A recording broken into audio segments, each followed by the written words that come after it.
穆幽月，不要你母亲的遗体了吗？你没资格和我谈条件。李老将军也想身败名裂吗？林瑞贤权衡一下离开，走出禅院时，迎面碰见了缓步走近的叶玄锦，两人对视一眼，什么也没说。叶玄锦走进禅院，看到这满屋狼藉，眸中笑意深了几许。今天脾气不小。今天反正是要丢人，是你丢还是陆妙龄丢？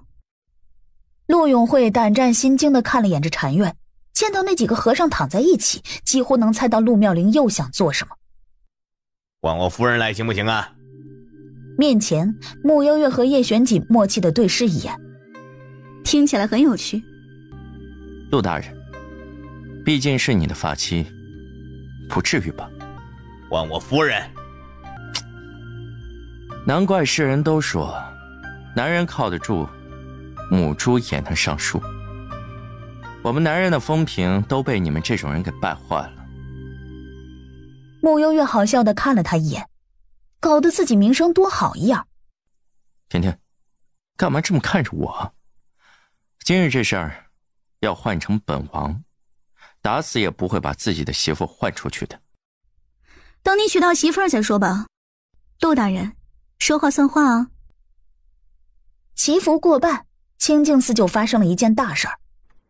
天哪，西边禅院出事儿了，据说刚刚有人找不到尚书府夫人，结果找了一圈啊，竟然发现尚书府夫人在和几个僧人私会。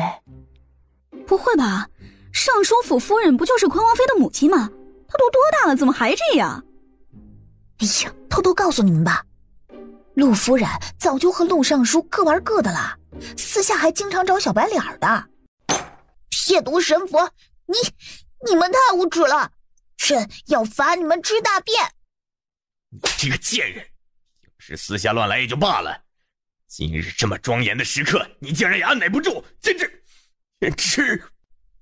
陆永辉骂着骂着忽然跪了下来，边哭边喊：是微臣没有管教好内人，请皇上降罪。陆夫人看着陆永慧，双目不停地流泪。刚刚是陆永慧亲自来找他，说禅院那边有点事情让他过去，他怎么也没想到等待他的会是这个。皇上，今日乃是1年1度的祈福大典，陆永慧管教无方，使得陆氏做出如此不堪之举，侮辱佛门重地，还请皇上严惩尚书府一干人等。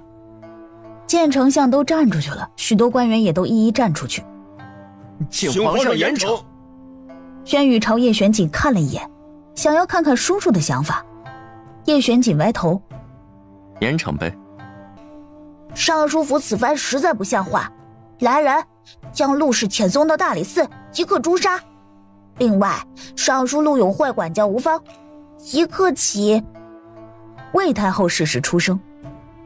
这件事情陆尚书想来也冤，坤王妃亦是不知情，念在他们的份上，皇上还是……魏太后的意思很明显。轩宇又看了看叶玄锦，叶玄锦微微抬了抬下巴，示意他先按太后的意思。即刻起革去尚书一位，贬为从7品内阁中书。一场祈福大典不欢而散。听说你也会绣荷包了？凡事要眼见为实，道听途说可不行。也就是说，木心则在诓本王了。叶玄锦，你不许为难我二哥。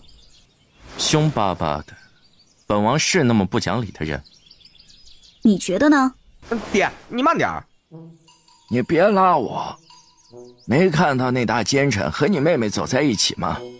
还挨得那么近，这是在勾引我们甜甜吗？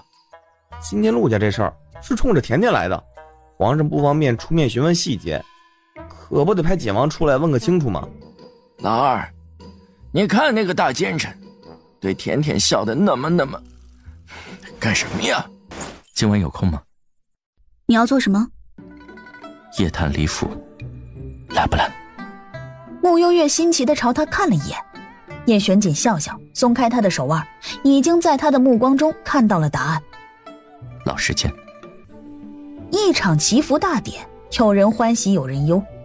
尚书大人，哦不，陆中书，既然你已经不是尚书，那么这尚书府你也不配继续住了，给你半个时辰时间，迅速搬离。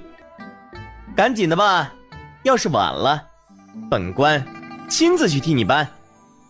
穆景玉不屑地扫着陆永慧。尚书府里此刻已经哭成了一团。你们想留的继续留下，不想留的都给我滚！陆永慧没理会他们，直奔自己的书房，随后启动一个机关。书房后面一间暗格闪现，那里面放了无数的珍宝，还有大量的银票。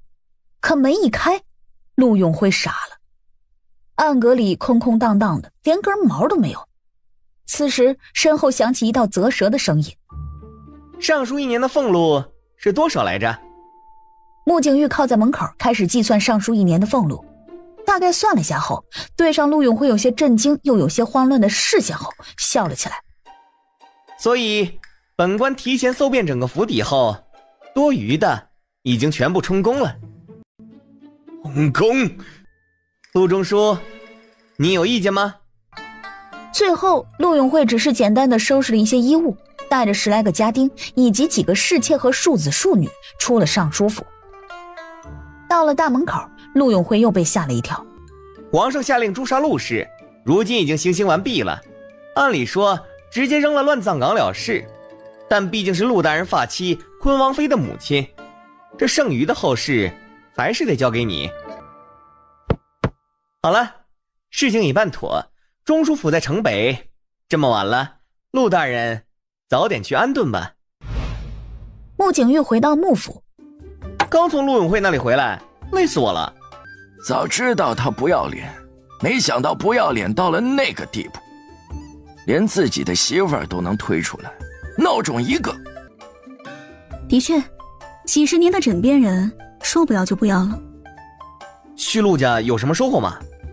收获可大了，真是低估了陆永慧了。你们是没看见他书房里面藏了多少金银财宝，搬得我手都酸了。景玉啊，这个钱咱们不能要。我当然知道什么钱该要，什么不该要。如今京城外许多地方都闹着灾患，所以我打算把这些东西通通兑现成现银，然后分发到灾患的地方，分给当地的百姓们。这件事情工程量还挺大的，要分发下去，必定不能经过当地官员之手，否则最后百姓们怕是拿不到多少。交给我来办吧。我也可以帮忙。好，都是我们穆家的好孩子。陆永慧将来若有机会重新回到尚书之位，必然会借此大做文章来针对小厮。还想做尚书之位，我看他这个从7品中书最后都保不住。一家人继续有说有笑的吃着饭，吃的差不多了后，穆幽月看了眼时辰，我先回去休息了。还以为你又不来了。叶玄锦已经等了他好久，差点就要去相府抓人了。不好意思啊，睡过头了。跟着我。他们大晚上都不困了吗？我看起来不太困啊，岂止是不太困啊，这两人的精神能一口气杀10万人。李府内，来点刺激的。听你的。好，都不问问是做什么。叶玄锦凑近他，眼中噙着几分耐人寻味的笑意。穆幽月伸手捶他一拳。正经点。哪里不正经了？叶玄锦皱皱眉，觉得自己有些无辜。此时有脚步声朝这里走来，叶玄锦朝声音来源瞟了一眼，拉住穆幽月的手，带他往前面去。穆幽月看了眼自己被他牵着的手，心中有股异样的感觉，不自在地动了动，想要抽出去，可却被叶玄锦牢牢地握着。穆幽月只好继续跟着他，最后来到的是黎瑞贤的卧房。床榻上，黎瑞贤似乎感觉到了异样，眉心刚皱，叶玄锦随意的一抬头，掌心一股黑色的流光注入黎瑞贤眉心。黎瑞贤一动不动，穆幽月稍稍凝眉，有些不可思议地看向叶玄锦。黑色玄灵术，那么他也有通灵的本事了。你来我来。来什么？穆幽月刚说完，就见叶玄锦手里已经多了一把刀。不是吧，这么刺激，今晚就要宰了这老东西了吗？这样会不会太便宜他了？还好吧，反正还会长出来。长出来？下一刻，叶玄锦对他说：你抓这里，然后接下来的一炷香时间，穆幽月抓着黎瑞贤的发尾，面无表情地看着叶玄锦拿着刀，动作笨拙地割着黎瑞贤头顶发丝的模样。你这刀也太钝了，出门不知道磨刀的吗？叶玄锦接过他手里的刀，多谢。一刀下去，果然很锋利。这老东西头发养得不错，正好给你做一柄拂尘。所以礼尚往来，甜甜，你有什么要送给我的？拂尘还是你自己留着吧。这就走了？离家地库不去？去。那就这么说好了，这头发是本王亲手割的，所以礼尚往来，你也要亲手给本王做个礼物，知道吗？离家地库，你来了多少次了？来过一次。看来他提前把人移走了。甜甜，下次得早点约了。穆幽月看了他一眼，将碧玉耳坠紧握在手心里。看来母亲的那座空坟的确是和黎瑞贤有关了。别多想，狐狸尾巴总会露出来的。我先回去了。翌日，甜甜，你有心事啊？二哥，你还记得当年母亲下葬的时候，她佩戴的什么耳坠吗？耳坠？穆星泽凝眉，仔细回想了一下，半晌说道：想起来了，是一整套的青玉首饰。那套青玉首饰是祖母在爹娘成亲时送给娘的，说是只传给穆家媳妇的。后来母亲去世，爹就把这套青玉首饰留给娘了，说是穆家媳妇永远只有娘一个，不会再有其他人了。怎么了？忽然问起这个。穆幽月伸出手，一只青玉耳坠赫然放在手心里。这个怎么会？昨晚叶玄锦带我去李家，衣裤里面有个涵洞，里头放置着一个冰棺，这是在冰棺里发现的。也就是说，是黎瑞贤偷走了母亲的遗体啊？现在还不好说，也不排除这是黎瑞贤设下的障眼法。一口，真是费尽心思，心狠至极。这事儿暂时不能告诉爹，我怕他扛不住。我知道了。两人达成一致后，准备回去。这时，二少、穆小姐都在呢。原来是青青啊，这大清早的干嘛呢？别这么叫我，这不显得亲切吗？穆小姐，这是殿下吩咐属下送来的。这什么东西啊？我能看看吗？就是个小玩意儿而已。哦，对，说是送给穆小姐的，二少还是别看了。哦，对了，殿下说了，很期待穆小姐的回礼。他还说，云清总觉得自己漏了一句关键的话，好半天才想起来。他说一定要手工的，才显得有诚意。吃完汤包，云清先跑了。穆星则一脸八卦地看着穆幽月。他为什么一定要手工的？你说呢？啊？可能显得与众不同。新货出炉，荷包香囊丝帕团是应有尽有，走过路过不要错过呀。姑娘，要买荷包还是香囊？这边都是新到的。有没有辟邪的？姑娘可真爱开玩笑，我这卖的是荷包，又不是福包。你看，我这虽然是个小摊，可这荷包的做工一点也不比那些大商铺的差。你看这做工，这针脚啊，还有啊，这种荷包最适合你们这种小姑娘佩戴了，款式精致好看，同样也适合送给心仪的男子。偷偷告诉你，刚刚那几个买了荷包的姑娘，都是准备送给情郎的。大娘见自己话说得多，面前的穆幽月眉头皱得越紧，心想他是不是不喜欢荷包，转头又开始介绍其他的。香包也行啊，这个呢是牡丹香的，牡丹多富贵。还有这个丝帕，这边空白处可以绣上诗句和名字呢。就这个了。说完拿了香包付了银子就走了。身后大娘见又迈出去一个，高兴的自言自语，这姑娘眼光真不错，随手就拿了一个桃花香包，这下铁定能招来不少桃花了。哎，穆小姐你来了。叶玄锦呢？殿下昨夜太累了，还没醒呢。那我先回去了。穆小姐请留步，属下去叫殿下。说完赶紧往叶玄锦住的院子跑。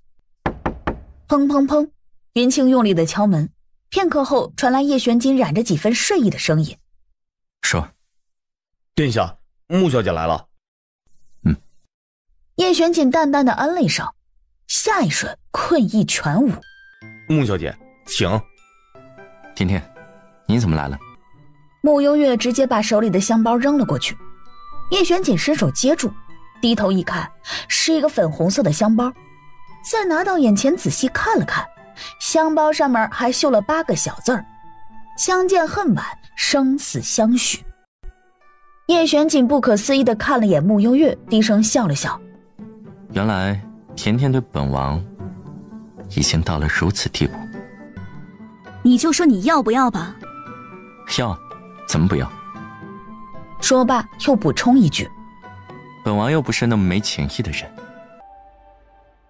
虽说自己对他没那份心思，但这小怪物对他都到了生死相许的地步了，他还能怎么办？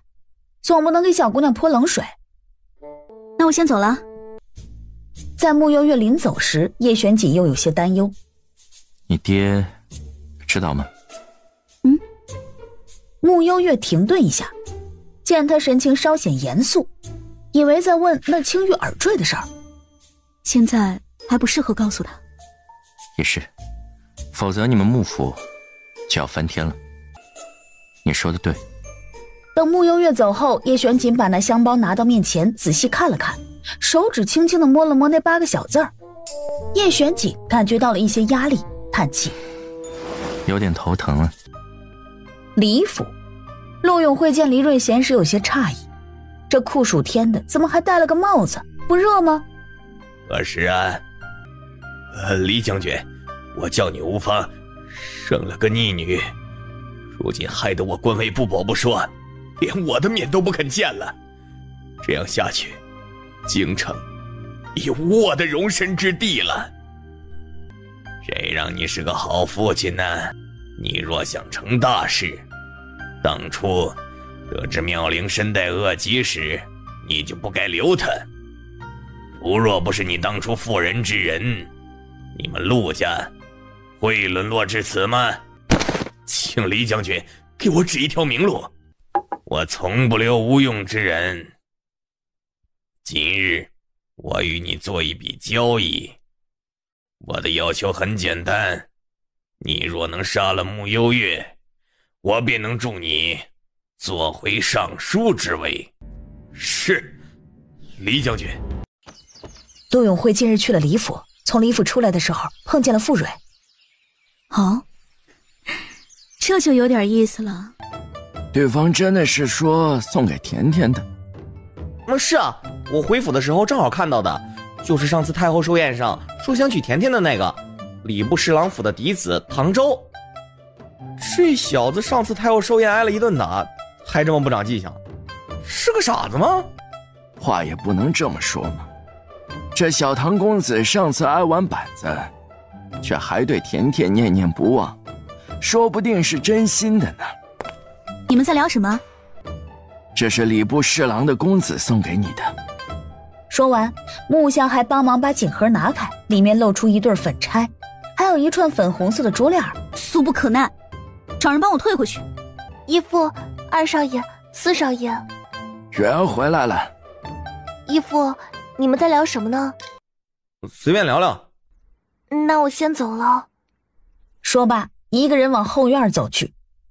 木像盯着他的背影，忽然想起那么一件事儿。蕊儿也快到了出阁年纪吧，到时候咱们好好张罗一下，给他选个好人家，免得以后被人欺负了。不是我说啊，你除非让她嫁入皇室，否则就傅蕊这白眼狼，我看选谁都够呛。去，一天天瞎说什么呢？第二天，昨天刚退回去的那些首饰，今天唐周又差人送来了一幅画。画像上是他亲手描摹的在太后寿宴上的穆幽月。这个唐公子怎么那么死心眼啊？我都跟他父亲说了，我家甜甜对他没意思。我去找他。不用了，我刚刚回来时在茶楼碰见了他，还有景王。这小子竟然和叶玄景还有私交，不能要，铁定不能要。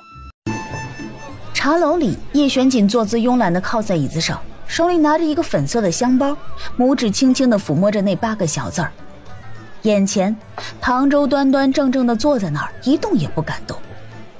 半晌，叶玄景忽然晃了晃手里的香包，看清楚没？唐周一顿，不明白是什么意思。这是甜甜送给本王的。叶玄景似乎怕唐周看不见，招了招手，示意他走到前面来一点。唐周下意识地走近一些，仔细看了看，一眼就看见了那8个小字儿。确认唐周看清楚后，叶玄景将香包宝贝似的放进怀里面，清俊的面上骤然浮现一抹冷笑。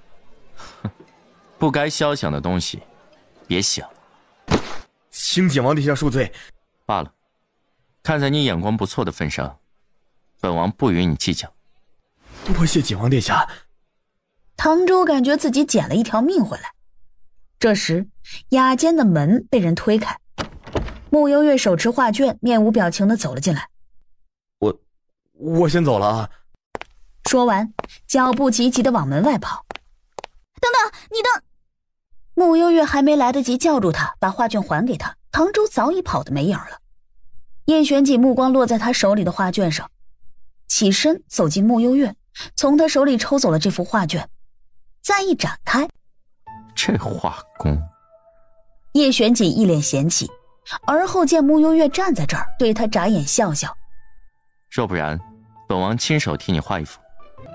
别，我拒绝。皇上最近怎么样了？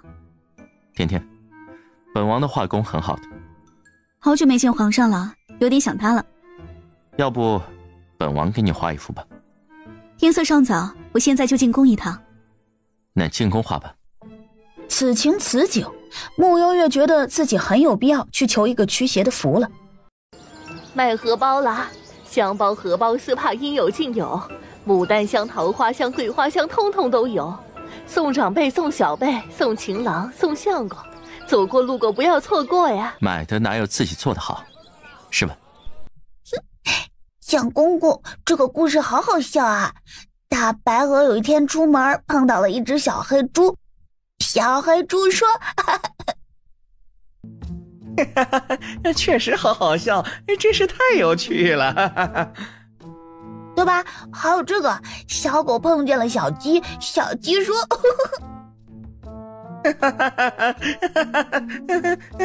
太好笑了。蒋公公笑着笑着，余光瞥到一处后，笑容一僵，赶紧劝了劝轩宇。皇上，时间差不多了，你应该看奏折了。不想看，不好看。轩宇，一道薄凉低沉的声音响起，下一瞬，轩宇面无表情地扔掉手里的小人书，迅速拿起一本奏折。啊，这个陈大人想法不错哎。你的奏折拿到了？姐姐抱。多大人了还要抱？叔叔，我是个6岁的小宝宝。皇上在忙什么？姐姐，你有好久没来了。轩宇说着，还是伸手要穆幽月抱。穆幽月将他抱起。轩宇作为一国之君，就这样腻在穆幽月的怀里。姐姐，朕刚刚看了一个故事，讲给你听好不好？好啊。叶玄景不动声色地看着这一幕，吩咐蒋公公去取作画的工具来。片刻后，叶玄景坐在书桌前开始描摹。轩宇注意到了这一幕，惊奇地咦了一声：“诶，叔叔是在画画吗？是在画我和姐姐吗？”该来的躲不掉。我看看，我看看。轩宇兴奋地跑过去。下一刻，当见到那幅画后，轩宇忽然嗷呜一声，然后嚎啕大哭起来，哭得那叫一个伤心欲绝。穆幽月起身，想要看看叶玄锦究竟画了个什么鸟样，能让小皇帝哭成这样。走近，嘴角顿时一抽，画上只有他一个人。本王的画工怎么样？景王殿下的画真可谓是妙手丹青，栩栩如生。别哭了，姐姐给你画一个。姐姐也会画画，不过是另外一种风格的。说完，走到叶玄锦那里，麻烦让让。你还会画画？很快，不到几分钟的时间，穆幽月的画变好了。姐姐好棒啊！喜欢吗？喜欢，太喜欢了，好可爱啊！就我和朕今天在小人书上看到的小猪一样可爱。叶玄锦见到这小屁孩高兴成这样，又看了看那个所谓的漫画，的确有点好看呢。穆幽月抬眸，冷不丁与叶玄锦来了个对视。叶玄锦冲他挑眉，穆幽月却有点小骄傲。你求我呀？那多没诚意。今晚再来点刺激的。穆幽月留在宫里用了晚膳，叔叔和姐姐陪我一起吃饭，好开心哦。你能不能换个称呼？阿雷？叔叔是不喜欢叔叔这个称呼了吗？可是第一次见面的时候是叔叔让我喊你叔叔的呀。叔叔不记得是你让我喊你叔叔了吗？闭嘴，吃你的饭。叔叔，朝中现在尚书一位还空着，今早他们上朝又提。叔叔没有合适的人选吗？叶玄锦朝穆幽月看去，挑了挑眉。你来定吧。梨园林。甚好。可是梨园林不是在打仗吗？估摸着还有1个半月就要回朝了，差不多。晚膳是提前用的，吃完饭外面天还没黑。叶玄锦说是要和穆幽月先走，两人一起进了密道，到了后又往太后寝殿的方向走。去做什么？到了你就知道了。很快到了太后的寝殿。你先进去。啊？快点，别耽误时间。你是认真的？不然呢？想罢，穆幽月弯腰钻进了太后的床底下，叶玄锦也紧随其后。穆幽月开始对这一次的找刺激怀疑人生。我睡会儿，等等叫我。你竟然还睡得着？就这样感觉迷迷糊糊的睡了半个时辰，寝殿的门终于被推开了。伺候哀家沐浴。是太后娘娘。太后娘娘玉体滑嫩，真是让我心动不已呀。就你这张巧嘴会哄人呐。大多数的话听得穆幽月有点害臊。没多久，太后沐浴完毕后，郑建坛替她擦干身上的水迹后，便直接抱着太后往这边的床榻上来。令人脸红耳赤的声音很快充斥在整个寝殿。穆幽月整个人都不好了，往叶玄锦看看。叶玄锦依旧闭着眼，无比闲逸地躺在那儿。穆幽月一度以为是不是来度假的。如今陆永会被贬，尚书之位仍旧空缺着，不知太后娘娘心中是否有合适的人选啊？陆永会此人来路不简单，不好轻易掌控。如今整个朝堂又被叶玄锦把控着，哀家根本说不上话。说起那尚书之位，哀家最希望的还是留给自己人，比如说你。微臣都听太后娘娘的。你与穆昭辉从前关系不错吧？还算不错，当初我被叶玄锦弹劾，穆昭辉也曾站出来帮我说过话。那好，你明日得空去见见他，探探此人如今的心思。是，太后娘娘。明晚让坤儿过来与你一同吃饭吧。这毕竟是你的亲儿子，你们父子二人虽不能相认，可身体里毕竟流淌着同样的血脉。也好也好。唉，轩龙死得蹊跷又仓促，如若他活得再久一点，我们的坤儿如今已经是皇帝了。来日方长，小皇帝身中蛊毒，亦是活不了多久了。的确，哀家现在唯一的新患便是叶玄锦，如若能够除掉他，那么整个宣朝就尽数握在哀家的手里了，就连李瑞贤也根本就不是哀家的对手。床底下，刺激吗？刺激。趁两人睡下后，叶玄锦和慕幽月离开。我很好奇，这么多的皇宫秘闻，你是怎么知道的？想知道吗？帮本王画一幅画。不对，要比轩辕多一点，要2幅才行。慕幽月这辈子走过最长的路，就是叶玄锦的套路，还怪好看的。叔叔是个奸臣，没有朕的可爱呢。叶玄锦斜睨他一眼，叔叔，我今晚可以和你一起睡吗？不行。可是一个人睡好害怕的。那朕可以和姐姐一起睡吗？朕睡地上也可以的。宝宝没有爹爹疼，没有娘亲爱，宝宝是世界上最可怜的宝宝。姐姐。慕幽月动了恻隐之心，想了想，往叶玄锦看去。那要不……行啊，那你带走吧。真的吗？轩辕没想到幸福来得这么突然。姐姐，我们走吧。走吧。来到出云院，皇上，你睡床上吧，我睡旁边。要不朕睡那边吧？不用了，明日还要早朝，早些睡吧。慕幽月让他躺好，又给他盖好被子。小皇帝快感动哭了。临睡前，慕幽月见他还没睡着，问他：以前在景王府，皇上都是睡在地上吗？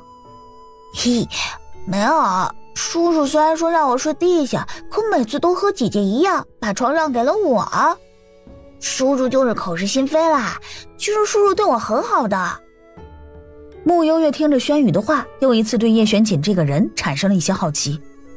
他扣着先帝，扶持轩辕，又把持着朝政，究竟想做什么呢？纯粹图个好玩吗？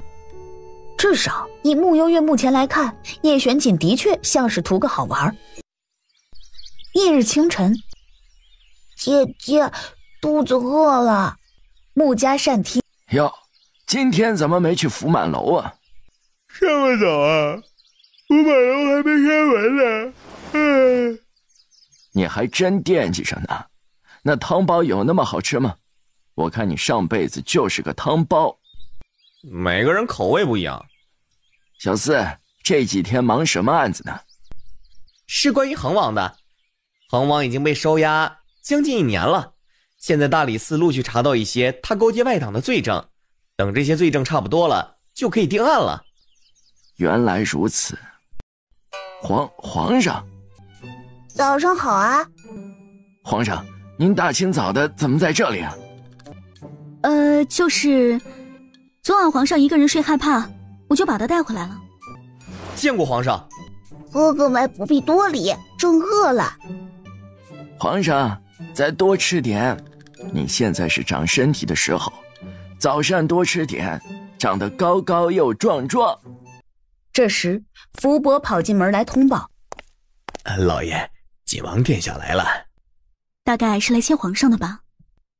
是啊，景王殿下来接皇上了，那赶紧请他进来吧。没多久，一袭墨色锦衣的叶玄锦在福伯的带领下进了穆家的膳厅。叔叔，你来啦！景王殿下。穆相不必多礼。这么早，景王殿下还没用早膳吧？不如一起吧。也好。穆相看着大奸臣和甜甜紧挨在一起，眼珠子都快瞪出来了。丞相大人，朕还没吃饱。那就再吃一块饼饼哦，不然等等就要撑到了。这边叶玄锦吃的不多，只是浅尝几口就放下筷子。穆幽月扫了他一眼，这么大个人吃东西和猫似的，该不会不好意思吧？穆幽月伸出手拿了一个鸡蛋放到叶玄锦面前。叶玄锦看着这枚剥壳的鸡蛋没动，穆幽月催促他：“吃啊！”你帮我剥。我来剥。剥完后，把蛋递给叶玄锦。给。这么凶的吗？叶玄锦伸出手，从木相手里接过鸡蛋，十分礼貌地说了一句：“谢谢。”眼看着叶玄锦慢悠悠地吃下一个鸡蛋，当他又往穆幽月看去时，木相赶紧把桌上那个放薄饼的盘子给推了过去。不行，有点怕。爹，差不多得了。姐姐，你们这是？小屁孩吵着要住你们丞相府，本王实在拦不住。毕竟是皇上，做臣子的也不能忤逆皇上的意思，是吧？我信了你的邪。叶玄锦扫了眼轩宇，轩宇上前一步，嘴巴一扁，做事又要哭出声。真好害怕晚上一个人睡的，寝殿里面好黑好黑的。别哭了，一会儿我带皇上回去。这是姐姐开的医馆吗？是啊。姐姐好棒啊，真最崇拜姐姐了，比崇拜叔叔还要崇拜姐姐。我们先回去吧。叔叔再见。叶玄锦嗯了一声，为了掩人耳目，穆幽月用轻功带着轩宇离开。叶玄锦也正要走时，楼下传来闹哄哄的声音。什么破神医啊，老子都求医求了1个月了，比我来的晚的都拿到了号，偏偏不给老子看，怎么的？以为是丞相府的嫡女，老子就怕你啊？既然是个开医馆的，那就是个大夫而已，别家大夫都医者仁心，怎么到你这里就那么多规矩？是在作秀吗？楼下的叫嚷声引来不少百姓的围观。哎，李婶儿，正阳那个京城第一恶霸又来闹事儿了。此人什么来路？李婶倒是不晓得这京城第一恶霸的名号。比起来，这边这位坐着锦王殿下似乎更能担当起这个称呼。此人的父亲是京城那家顺兴镖局的大当家，正阳平日里仗着自家父亲的背景，没少在京城作威作福，许多官员都要给他3分薄面。刚刚我见他浑身酒气，怕是喝多了，过来撒疯了。兄弟们，给我把这间医馆砸了，出了事，小爷给你们兜着。一旁，叶玄锦放下手里的茶杯，走到窗户边，推开窗户，睥睨着楼下。围观的百姓们当见到站在2楼的叶玄锦后，一个个吓得噤声。偏偏正阳这个250还没发现，兴奋地在底下叫嚣：“给我砸，砸个稀巴烂！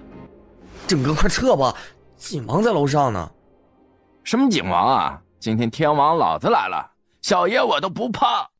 去，把这狗东西的腿先废了。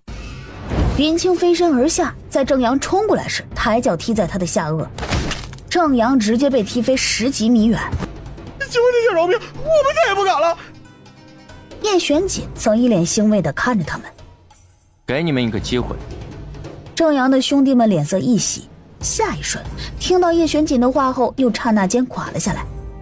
用你们手里的斧头，一人砍正阳1刀，必须要见血见骨。但是谁若是把他砍死了，本王就让谁先死。好半晌，正阳被砍得血肉模糊，偏偏还有一口气在，整个人生不如死。停手吧。正当所有人松了口气时，又听叶玄锦开口：“把他吊在顺心镖局的门口。”翌日清早，穆幽月昨夜听到李婶来报，将正阳的事儿一五一十地告知了他。听到这个消息，穆幽月心底又涌现几分异样的情绪。叶玄锦怎么火气那么大呀？一个京中恶霸而已，值得你闹出那么大动静吗？怎么不值得？本王虽对你没那么多的心思，但你都对本王生死相许了，本王也不好坐视不理。啊？生死相许？什么鬼？叶玄锦，你在做什么白日梦？穆幽月这一天天的感觉都跟不上叶玄锦的节奏。半晌，穆幽月发出灵魂拷问：“我什么时候对你生死相许了？”你不承认？你是真的没睡醒吧？叶玄锦顿了顿，把随身携带的香包从怀里掏了出来，递给穆幽月。物证在此。见到那个香包，穆幽月顿时有股不好的预感，伸手接过仔细看了眼，才在背面看见8个小字儿，顿时整个人都不好了。卧槽，这香包居然还留了这手，穆幽月真的要被坑死了，难怪这大奸臣这么自恋。怎么，难道这香包不是你绣的？这香包其实就是我在街市的摊位上随手买的。叶玄锦默了默，随后阴阳怪气地笑了一声。随手就挑了个桃花香包，你手气挺好。好尴尬呀。这时叶玄锦又从他手里拿过香包，塞回自己怀里，不死心地说：带本王去那个摊位。不用了吧。两人第一次同时出现在街市。靖王殿下，这个有吗？摊主大娘一看，连忙点头。叶玄锦身上的气压放低，随手拿起一个看了一下，忽然抬眸。字呢？啊！摊主大娘一愣，没等他再说什么，叶玄锦把每个桃花香包都拿起来看了一眼，发现每个上面都没有绣字儿。字呢？说起这香包上的字儿，原先是有的，可是前几日来了几个姑娘说，这香包上的字也太露骨了，我们这样送给心仪的男子，会不会显得特别轻浮啊？算了，不买了。就因为听了这个又没做成生意，摊主大娘想想也挺有道理的，所以这2天卖的香包都是不带字儿的。靖王殿下，我这里卖的香包都是不带字的，带字多俗气呀。咱们讲究的是那种男女之间没挑破那层窗户纸之前梦幻朦胧的感觉。叶玄锦听后侧眸看向穆幽月，眸中染上几分意味不明的笑。没有字哦。前几天买的不是有字吗？所以你知道是有字的，对吧？不行，想杀人。姑娘，我这里卖的都是没有字的，你想要字的话，可以自己在底下空白的地方绣上去呀。穆幽月转身就走，叶玄锦心情大好，临走前扔了一锭金子在摊位上。穆幽月气呼呼地走在前头，叶玄锦不紧不慢地跟着他，心里虽知道这小怪物不会撒谎，但还是觉得挺高兴的，就想捉弄捉弄他。你气什么？本王又不介意。穆幽月转过身，你以后不许让我给你做手工活。好，听你的。把香包还给我。那可不行。这是我随便买的，穆幽月还在继续说着，忽然被叶玄锦拉住手腕，带到了一个角落里。这老道怎么又来了？下一瞬，穆幽月又见东岐道长的身后还跟着一个老头。老头打扮怪异，顶着一头乱糟糟的头发，跟着他一起进了茶楼。天瑶国巫医。洛妙莲的恶疾除了我以外谁都治不了。这么自信？就是这么自信。一起去喝杯茶。不去。与此同时，朝堂上，叶玄锦昨日当街行凶，手段残忍，实在是目无王法。如此下去，只怕会引起他人效仿，还请皇上严惩。韦大人所言极是，叶玄锦此举已经引起了百姓惶恐，这样下去，民心难以安抚，还请皇上出面。启禀皇上，据微臣所知，景王昨日教训的对象，乃是京城一方恶霸，名为郑阳。此人在京中为非作歹多年，吃喝嫖赌，强抢民女，无恶不作，百姓们早已对他避如蛇蝎。这随便拿出来一条，都触犯我们宣朝律法。景王作为一朝亲王，虽然做法不妥，但其确实也有权利这么做。丞相大人，可有那人强抢民女无恶不作的证据？自然是有的。郑阳先前就做过一些恶事，在京兆尹府都有案底。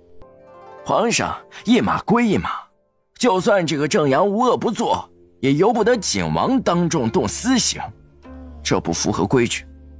魏御史说什么呢？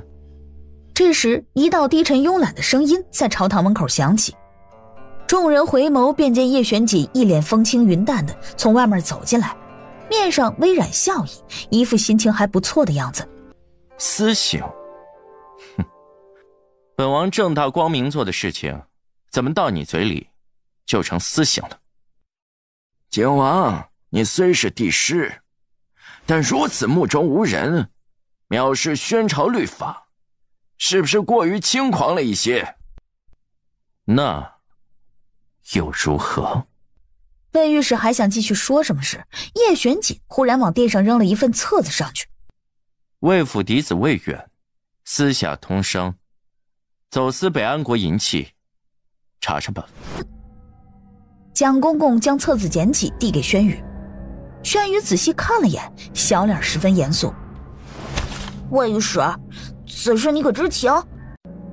启禀皇上，此事定是景王信口雌黄，微臣相信犬子的清白。彭彦之，去查。是，皇上。一场早朝就此落幕。你几个儿子来着？然后一副恍悟的样子。好像有2个是吧？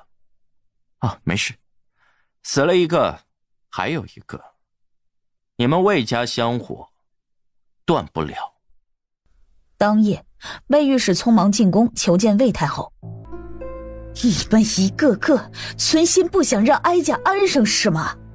太后娘娘息怒，微臣也不知道，远儿口中的做生意，竟然是在走私银器，如今被叶玄锦抓到把柄，怕是没命了。叶玄锦，又是叶玄锦，难道这普天之下就没一个人能对付得了他吗？罢了，哀家去找锦王。说罢，魏太后换了件衣服，趁夜出宫去了锦王府。外人来通报的时候，叶玄锦只是笑了笑，回了一句：求本王做什么？宣朝律法是摆着看的吗？魏太后当夜吃了个闭门羹，心有不甘，又问起魏御史：大理寺卿告假还没回来吗？如今的大理寺还是穆景玉在掌管？如若远儿的案子是江清平接手，那么或许还有活命的机会，但若是落在穆景玉的手里，那么生死未卜啊。可是走私罪名成立，就算活下来亦是要被关押10年以上。远儿是我们魏家的长子，他……那你就跪在这里求叶玄锦，远儿是生是死全在叶玄锦的一念之间。魏太后不便多留，沉夜离开。那老爷，大少爷已经被收押在了诏狱里，穆少卿那边也连夜在大理寺坐镇审问其他人。大理寺的诏狱向来最会折磨人了，只怕天亮就要出结果了。求景王殿下开恩呐！一直跪到天亮，锦王府的大门才终于开了那么一条缝。魏御史几乎是夹缝爬进去的。景王殿下，是微臣有眼无珠，冒犯了景王殿下，请您饶了犬子的性命吧。魏御史昨日张口闭口规矩，张口闭口法纪，怎么今日到了自己这里就全然不顾了？你这样如何给他人做表率？靖王殿下，只要你放过远儿，你让微臣做什么都可以。哦，是吗？是，只要靖王殿下开口，微臣定当万死不辞。这俗话说，一命抵一命。魏远若想活命，那就得让其他的命来抵。叶玄锦说罢，扔了一把匕首到魏御史的脚边，用魏如英的性命来换你嫡子的命，如何？魏御史当即双眸睁大，脸色惨白的毫无血色。魏如英乃是太后，用太后的命换远儿的命。疯子，你这个疯子！魏大人，你今天才知道吗？话毕，面色暗沉了下来。云清，送客。丞相府内，这大奸臣不愧是大奸臣啊，手里竟然捏了御史府那么大的把柄。不过这魏远真是的，干点什么不好，非要走私银器。你干嘛这么看着我？你小子3天2头的跑出去不见人影，你该不会也在干那些见不得人的勾当吧？哪能啊？我像是那种人吗？我？你怎么不像？你比魏远看起来还要鸡贼。爷，二哥平日里虽然不着调一些，可做事还是有分寸的。就是天天说的是。说完又似反应过来什么。天天，二哥做事哪儿不着调了？谁让你说我在家绣花来着？你们继续吃，我去上朝了。今天的朝堂铁定热闹。木匠走后，咱们去大理寺瞧瞧。去那里做什么？小子忙了一夜辛苦了，咱们去给他送饭。马车上，魏远走私银器的事儿，我早就知道了。锦王一直把这个消息压在手里，没想到这魏老头傻不愣登的撞上去了。他知道的事情多呢。是啊，这回涉及魏家长子，不仅御史府那边急得焦头烂额，只怕魏太后也一整夜都没睡。这回的事情，叶玄锦也顺带敲打了一下其他几家，接下来的一段时间，估计要消停多了。两人聊着天，快到大理寺的时候，马车停了下来。怎么回事？穆幽月掀起帘子往外看去，面前停着一辆熟悉的马车。穆姑娘，太后娘娘有请。天天，二哥没事，我去就来。穆幽月坐上太后准备的马车，跟着进了宫。你送去大理寺，我离开一趟。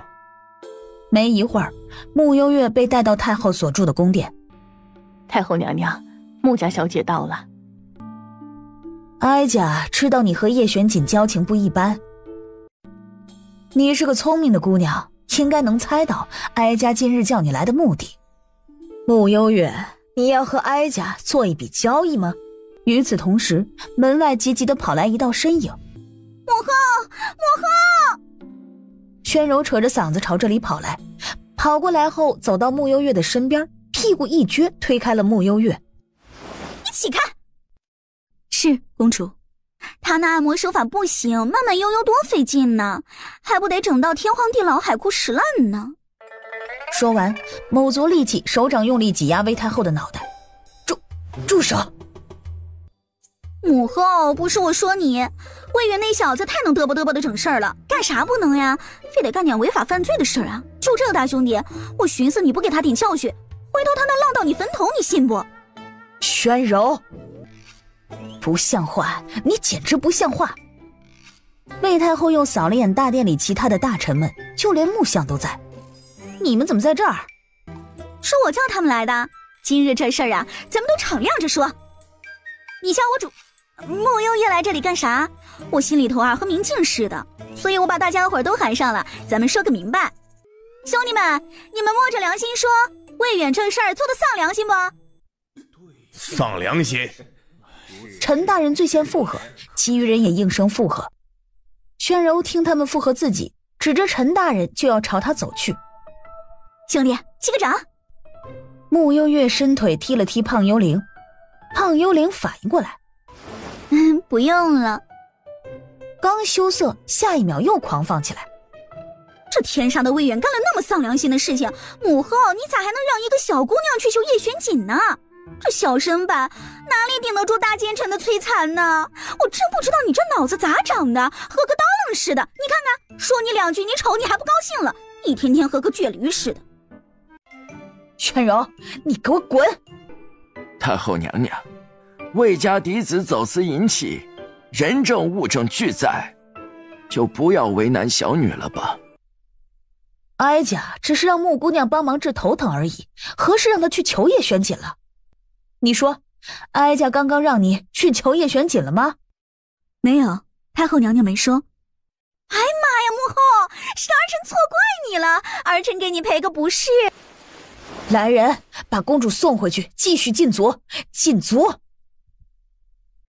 嘿，我说你这老母夜叉，你没等宣柔说完，已经被2名侍卫给架着拖了出去。哎，这怎么生的你这么个孽畜！滚，有多远滚多远！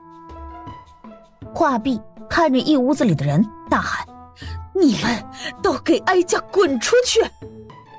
甜甜，你摸着良心告诉爹爹，你和大奸臣的交情走到哪一步了？我和他……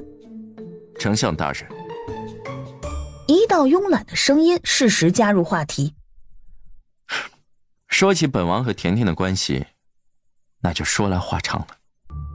爹，我和景王其实就是他救过我的命。慕幽月急中生智，将此事道了出来。见2个男人同时看着自己，慕幽月确定的点点头。没错，就是这样。叶璇紧逆着他，思绪稍稍飘远一些。他记得之前他也说过自己对他有救命之恩，今日又提了一次，可他怎么一点印象也没有啊？原来是这样，那你先回去休息吧，爹和景王有一些要事要谈。好的。慕幽月一口应下，迅速消失在2人眼前。景王对小女有救命之恩，我这个当爹的就先向你道谢。叶璇姐嗯了一声，没说话。但是毕竟男女有别，小女以后还是要嫁人的，为了她的声誉，景王殿下以后还是和她保持一些距离吧。说完，木相便离开了。叶璇锦将木相的一字一句都听了进去，逆着木相的背影嗤笑一声：“嫁人？哼，他倒是要看看，谁敢娶这个小怪物。”让魏远来见本王。是。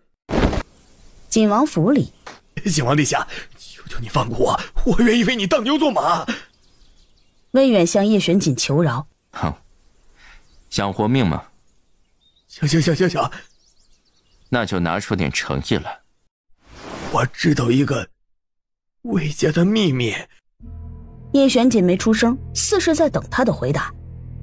确切的说，是魏太后的秘密。说来听听。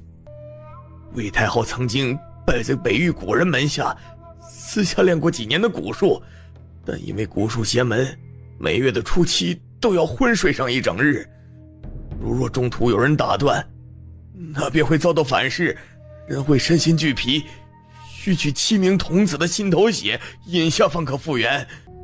若他中的蛊被破，是否会同样遭受反噬？按道理是的。有点意思。出去吧。魏少爷，请。魏远震惊，心中又惊又喜，给叶璇锦磕了个头，表了忠心。魏远以后便是景王殿下的人，只要景王殿下开口，魏远万死不辞。丞相府，木相还是没弄懂慕幽月所说的救命之恩是什么。来到慕幽月的院子询问一遍，慕幽月也没隐瞒，将3年前那一晚自己得知是丞相府嫡女从陆家逃出，又被陆妙龄抓到山上折磨后，奄奄一息时遇见叶璇锦的事情说了一遍。我真的没想到陆家的人能心狠到这般地步。你好歹救了陆妙龄10年了，他怎能如此心狠？木相甚至后怕的在想，如若那一晚甜甜没有遇到叶璇锦，叶璇锦没有随手赠药，那今日会是怎样的局面？陆永慧，陆妙龄。木相咽不下这口气，唰的一下子站了起来，迅速出了慕幽月的院子，脚步飞快地回到自己院子。木相提了刀就跑了出去。木相一脸杀气地冲出了相府，木星则听到外面的动静，跑出来就看到木相提着刀出去了，吓得赶紧去找慕幽月。甜甜又出事儿了！不想死的都给我让开！陆永辉，今日不是你死，就是我亡！木相刀一挥，朝着陆永慧冲了过去。就这样，2个文官一刀一剑，在坤王府外的大街上大打出手。穆昭辉，你疯了吗？敢在本王府邸门口撒野，你们还不给我上！话一出，坤王府无数隐卫从暗处闪现。引卫皆是身手上乘，摆好招式，正要上前时，两道身影顷刻间闪现。穆幽月和穆星泽站定后扫练四周。殿下，穆家实在太猖狂，让他们去死吧！都给我上！出了事儿，本王替你们兜着。穆昭辉，你当街行凶，是不想要丞相之位了吗？此时此刻，我只是一个替女儿报仇的父亲。陆永辉，你欠我甜甜的，今日我要你10倍奉还。穆相住手啊！有什么话不能好好说的？大街上打成这样也难看呐！滚！你这个傻子！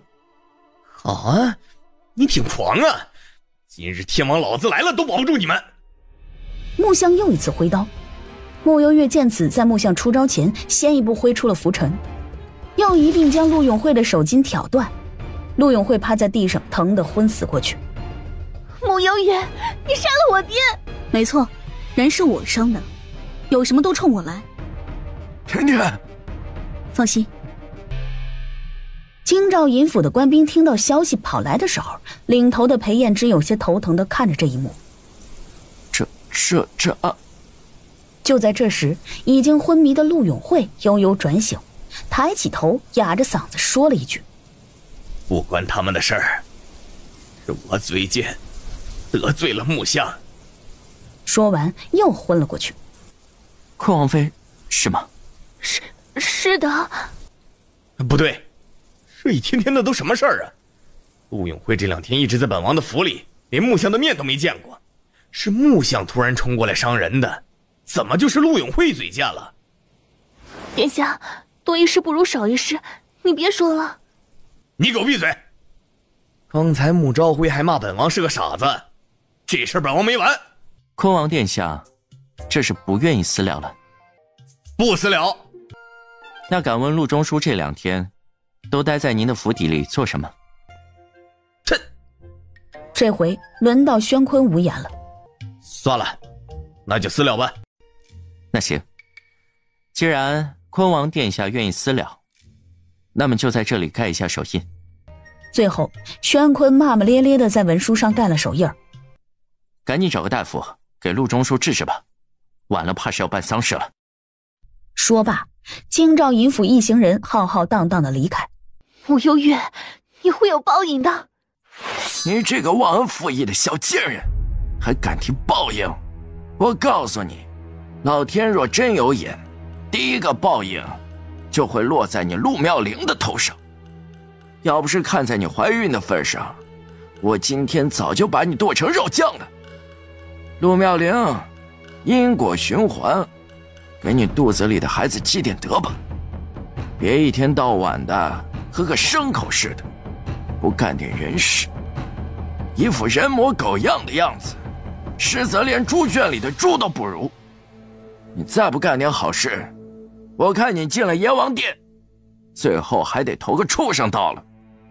说不定下辈子你就出现在我家的膳桌上。陆妙龄直接被穆相给骂懵了，最后还是穆星泽把穆相给拉走了，回到丞相府。爹，你可以呀！我以前还以为你天天在我面前吹牛呢，没想到你是真能打呀！吹牛逼？哼，你老爹我都是凭实力说话，要不然你娘当年一个将门世家的千金，能够跟我一个文人，还不是第一次见面我就把他打趴下了，他才对我芳心暗许的。你都把他打趴下了，我娘还能跟着你？你该不会把他打傻了吧？切，怎么说话的？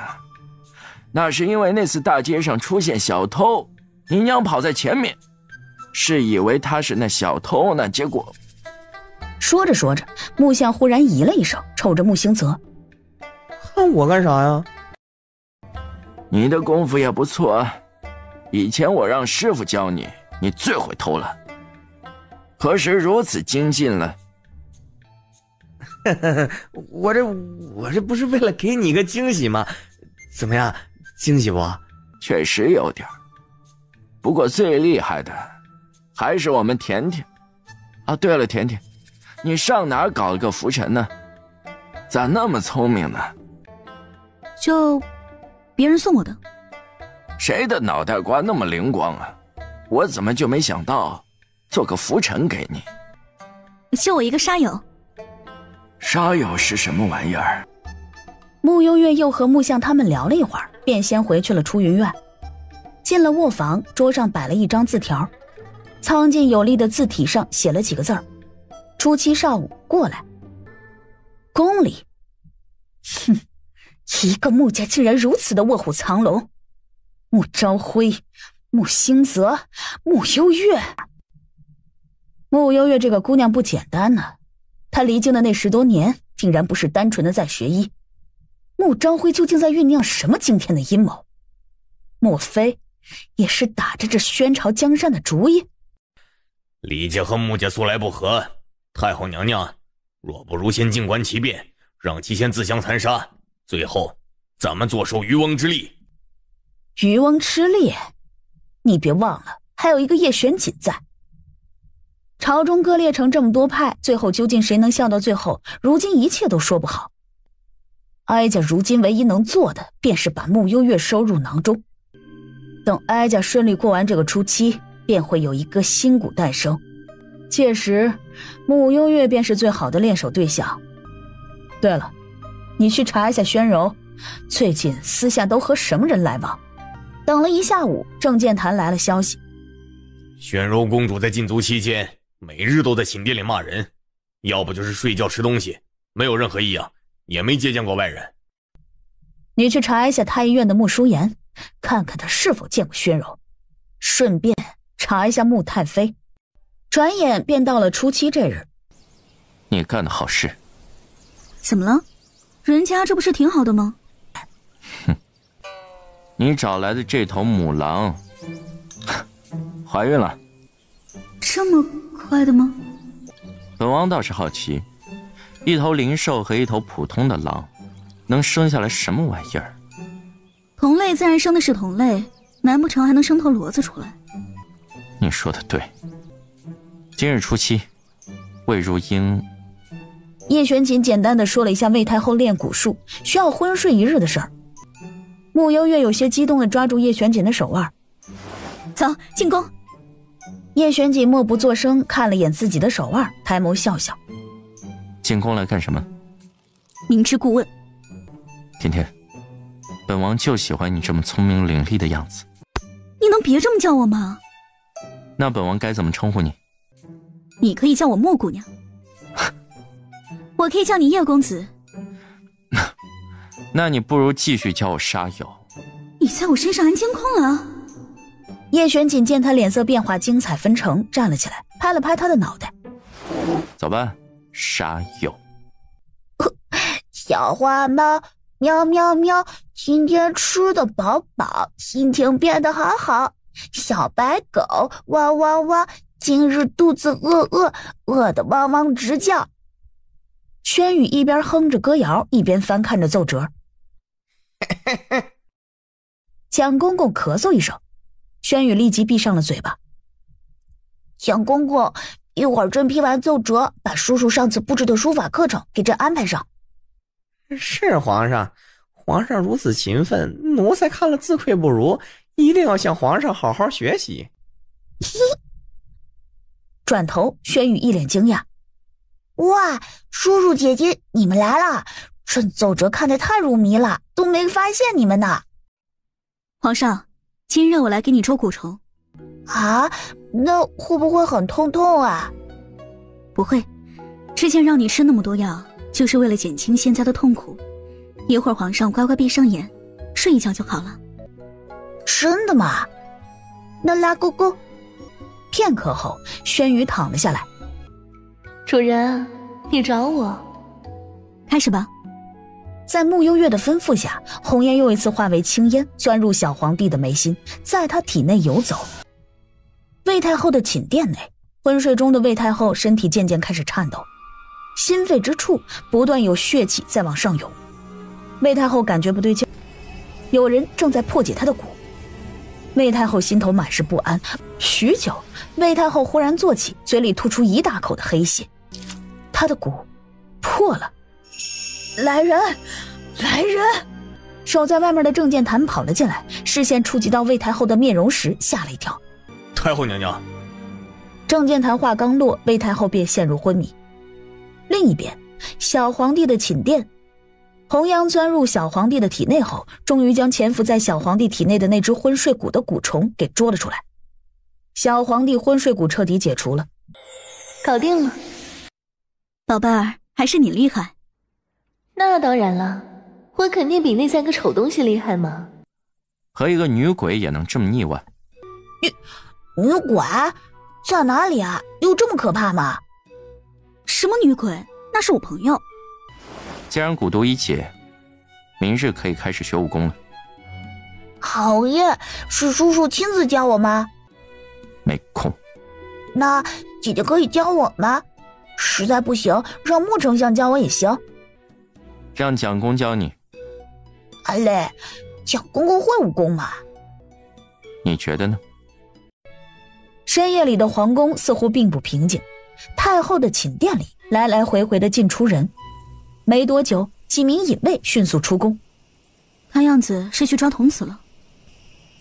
出了宫，在暗处等了一会儿，很快隐卫们便抓了7个昏迷的童子，朝进宫的方向去。叶玄锦稍稍抬手，指尖黑色雾气流出，隐卫们脚步一顿，全部定在原地。等他们再度回神时，手里的童子全部变成了一个瓷瓶，里面装着殷红的血。快点把这童子的心头血拿去给太后娘娘吧。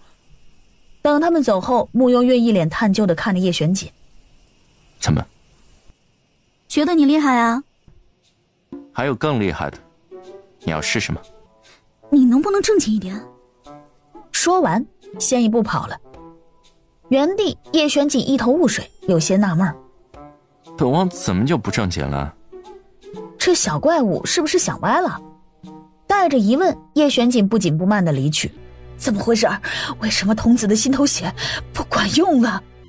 啊，对了，前些日子听说紫清观的东岐道长又进京了，而且他还带了一名天妖国的巫医，或许那名巫医会有办法救太后娘娘。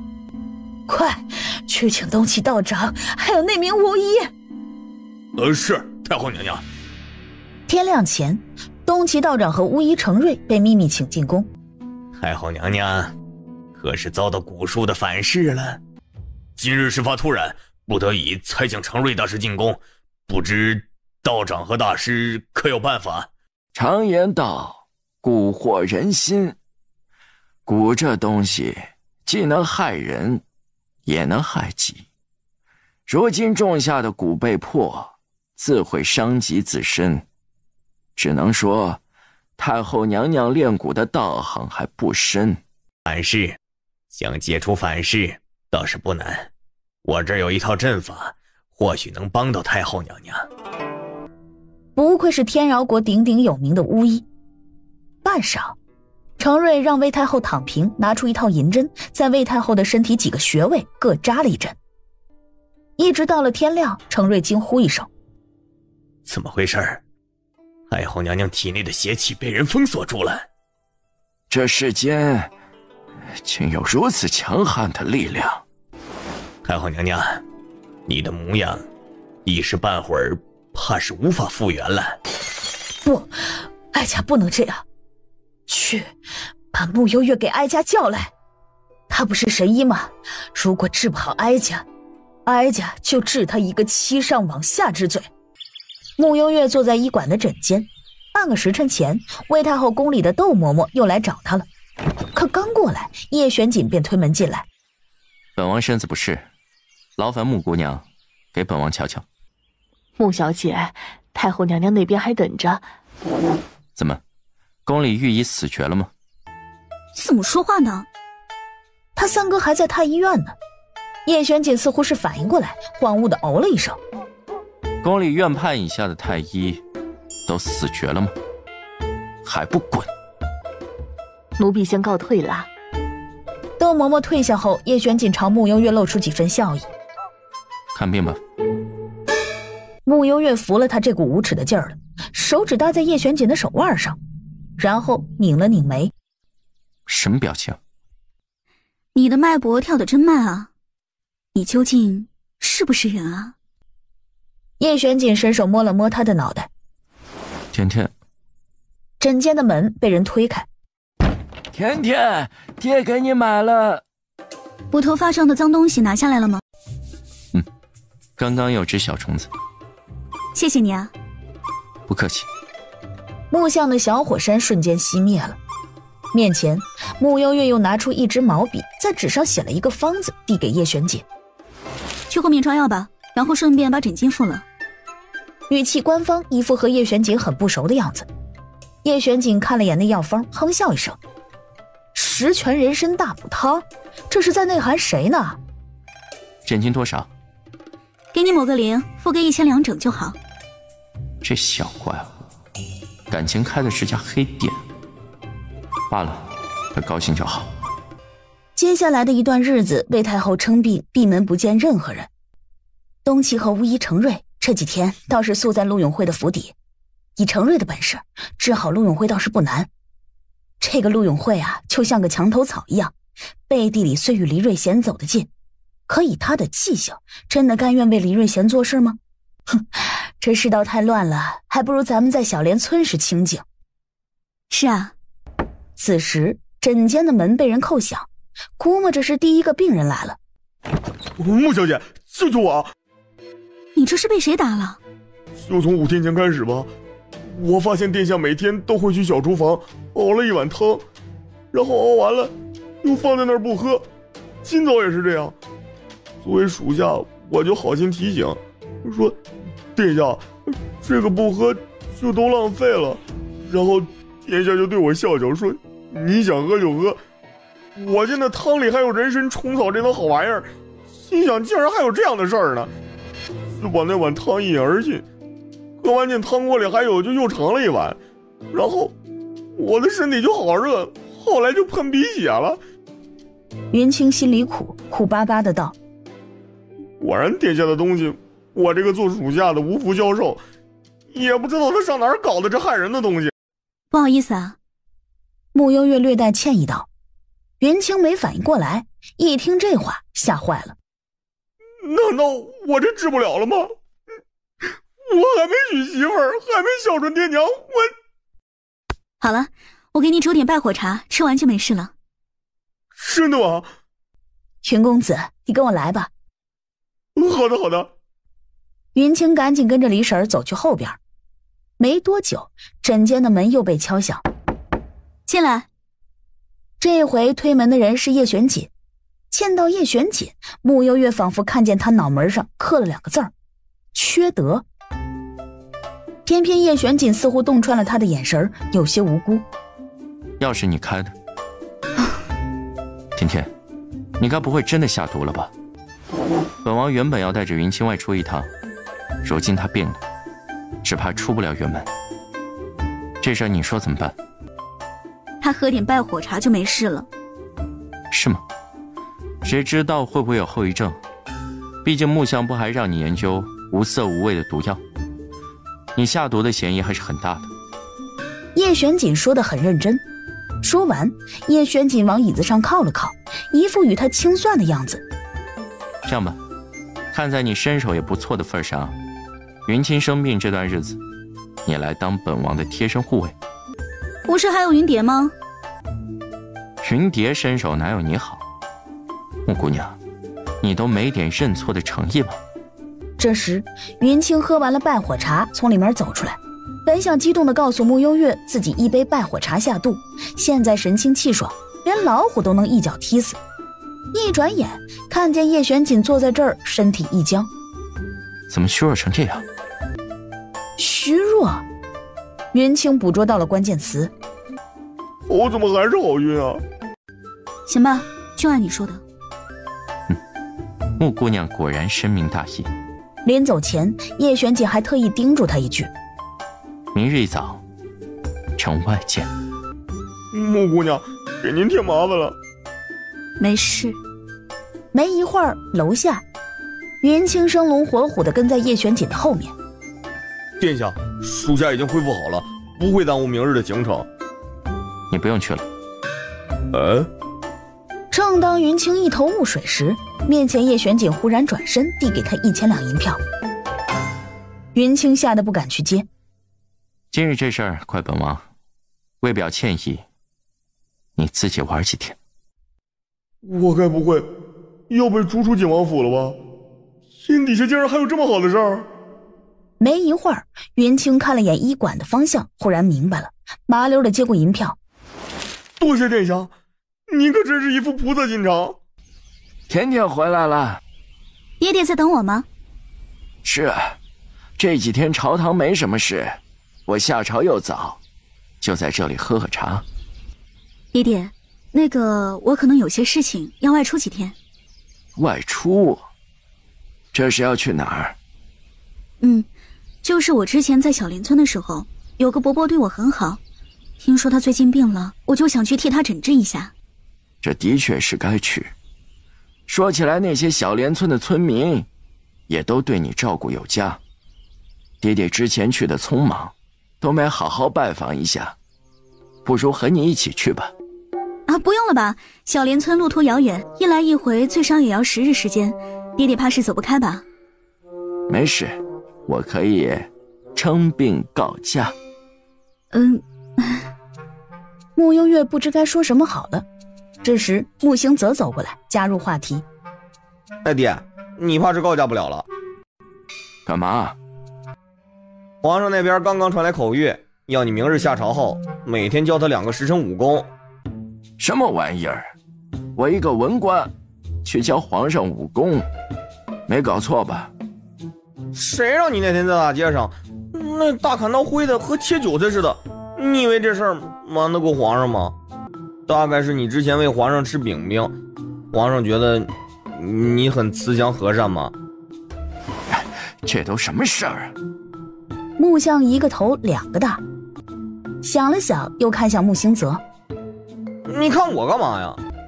要不你陪甜甜外出一趟吧，你平时虽然不着调，但身手不错，帮甜甜提个包袱，当个贴身护卫也不错。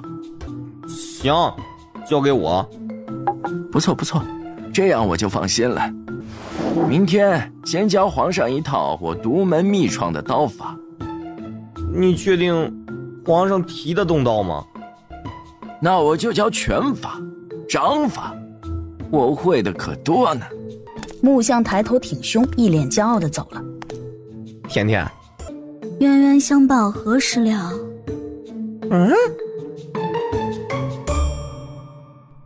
休息一晚，第二天慕幽月按照约定的时间出门。甜甜，有人找。慕幽月走到门口，推开门，见慕行泽手里推着一把木质轮椅，云清一脸惨白地坐在上面，见到他后有气无力道：穆小姐，接下来几天就拜托你了，我早上又流了好多鼻血，也不知道这样下去还能活多久。云清，你是不是山珍海味吃多了呀？云清摇摇头，一副生无可恋的样子。你先回去休息吧。那我就不打扰穆小姐了，穆小姐辛苦了。你怎么在这儿？我爹不放心甜甜出门，让我替他背包袱，做甜甜的护卫。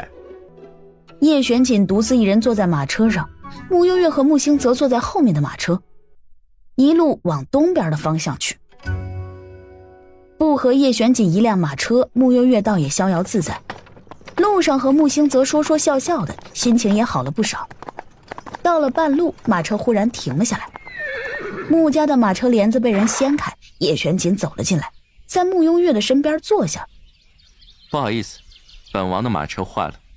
我们去哪儿？去一趟北安国。见他们兄妹神情古怪，叶玄锦一脸淡定地从衣袖内摸出一份文书。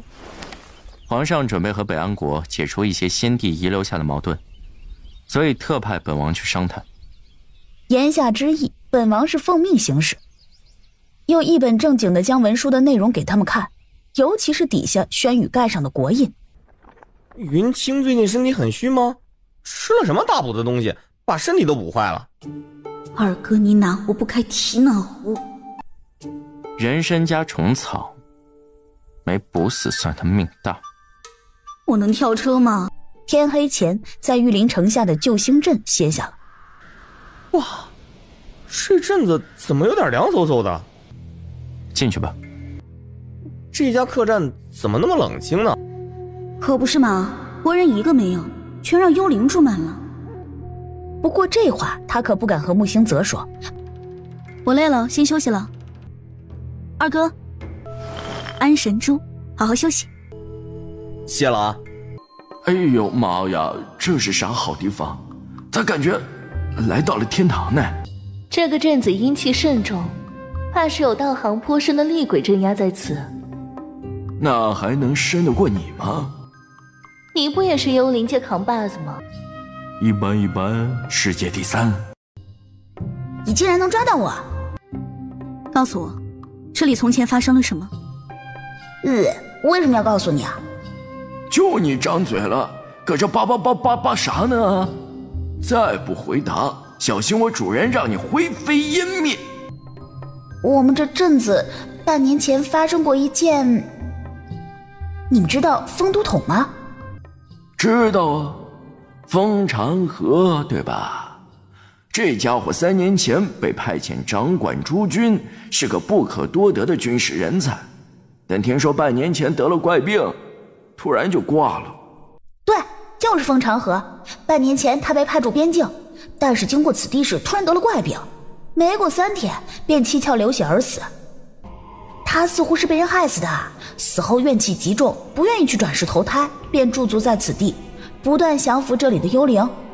我们自从被他召唤来后，就被困在这儿，再也逃不出去了。他也不准我们转世，要我们在此地等待时机。这时外面忽然狂风大作，风长河来了！好家伙，一下就给我整得热血沸腾的。你小心点噻，别等被人吊打了噻。滚一边去！你以为我和你似的怂了吧唧的？我告诉你啊，这会儿就算风长河出现在我眼前，你看我皱一下眉头不？话刚落，窗户砰的一声被狂风猛烈的震开。哎呦妈呀！来了！好汉饶命，我再也不敢了。你行行好，别跟我这孙子计较，我谢谢您呢。瞅你那傻了吧唧的样子，磕碜死了。哎，老乡啊！胖幽灵激动的回头，又仔细看了看，只是风把窗撞开了，啥也没有。哟，雷声大雨点小，我看这风长河8成是知道爷爷我在此，不敢来喽。李瑞贤孙女，你侮辱我！一下给我整不会了。若识相就快滚，否则你红颜姑奶奶要你好看。没错，你胖幽灵爷爷也不是吃素的。砰！房门被人推开。哎呀妈呀，又来了！门口，叶玄锦一脸玩味地看着这房间里的场景。这么热闹。见到叶玄锦，风长河一脸震惊，下一瞬倏地以最快的速度朝叶玄锦袭过来。叶玄锦，害我性命，我总算等到这一刻了。叶玄锦冷笑，抬起掌心，黑雾从掌心溢出，弥漫在整个房间。玄锦，这个奸臣把控朝政，毒害我性命，迟未转世，为的就是今日。叶玄锦，你受死吧！风长河发出一阵凄厉的叫声，随即救星镇上所有的幽灵在听到施令后，全部以最快的速度往这边聚集。你被人毒害和叶玄锦有什么关系？好啊，家嫡女果然有意思，召回如此清正的一个人，没想到他的女儿竟然和叶玄锦狼狈为奸。狼狈为奸，这词的意思差了点儿，不过还挺顺耳。隔壁的木星泽整个人都不好了。安神珠好像突然失了效，他想来求助甜甜。来到对门，见房门居然还开着，走进去便见穆幽月和叶玄锦站在一起，不知道在说什么。你俩干嘛呢？我们聊点事情。主人你放心，我来保护这小哥。你觉得是叶玄锦害了你？嗯，他在和谁说话？我那日临行前几日，便有人秘密送信，说叶玄锦要对我出手，奈何我多加防范，到了这救星镇还是毒发身亡。只能说，这个奸臣手段实在厉害。你这个猪脑子是怎么当上都统的？木星则很快反应过来，都统，莫非是风长河？你们这对狗男女实在猖狂！今日我要你们看看我的厉害！砰！风长河冲破了黑雾，以极快的速度朝木幽月袭来。身后一众幽灵皆为风长河底下的怨灵，见到老大出手了，一个个也纷纷朝着袭来。小哥，对不住了，你胖幽灵爷爷要上场了。木幽月正要催动玄灵术时，叶玄锦却不慌不忙，还饶有兴致地对他说：甜甜，以前是本王错怪你了，没想到你还挺有良心的。都什么时候了还扯这些？急什么急啊，不挨一顿揍他怎么冷静下来？红烟与风长河对战时，时不时化为一股青烟飘忽不定，最后出现在风长河的身后，一脚踢向他的后背，又一跃而起，将风长河踩在脚下。你红颜姑奶奶做厉鬼的时候，你妈还没出生呢。木幽月顺势用灵术将风长河捆住，垂眸睨着他。你就没想过给你送信的人是谁？风长河一顿，如此粗糙的计谋，竟也能把你诓骗这么久，练兵练傻了。你死后，新一任的都统是黎瑞贤手下的部下季守云，此人曾经在你底下做他娘吗？不可能！守云是我的表弟，他不可能背叛我。为了权力，哼，手足都可以自相残杀，何况一个表弟？一定是你们在骗我！风长河大喝一声，一股力量漫开，他挥开红烟某族全身的怨灵之气，飞向叶玄锦。玄锦，是你杀的我！叶玄锦伸出食指，将风长河定在原地。叶玄锦，你究竟是什么人？本王是比你们还要恶的鬼。风长河在一阵沉默中，将许多事情渐渐地串联起来。出发救星镇前的半个月，表弟季守云给他送过来一些家乡的食物，因为有母亲的味道，他当时想也没想的就吃了。风长河难以置信，换成厉鬼不容易，既是要报仇，那圆了他的心愿便是。你为什么要帮我？巧了，我们仇家同一个。黎瑞贤可是你外公。外公又如何？你表弟不也要杀你吗？是啊。木幽月又往叶玄锦看了眼，叶玄锦哼了一声，撤回内力，带我回去报仇。最后，木幽月将风长河收进了御灵网内，又往其他幽灵看去。剩下的交给我。好啊好啊，男女搭配，干活不累，你俩可以啊。胖幽灵飘过来，一脸膜拜，感觉到周围的阴气在迅速的散开，木星则松了口气。他们都走了，真要命。不过你俩修习的是一种功法？他比我的邪恶一点。翻脸不认人。有吗？没有吗？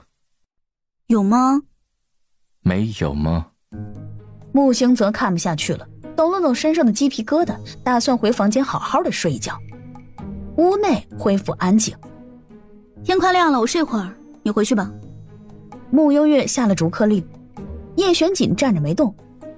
和你商量件事儿。木幽月看向他，进你房间睡一会儿。叶玄锦说完，走到木幽月的床榻上，就这么躺了下来。你没房间吗？你去隔壁看看。翌日，你是不是故意经过救星镇的？在你眼里，本王就这么厉害？木幽月别开眼，这天儿是聊不下去了。巧合而已，别把本王想得深。马车行走的平稳，木幽月渐渐睡了过去。许久，他做了个梦，耳边响起一道声音：九幽神皇，你要牢记你的使命，儿女私情是你最大的阻碍。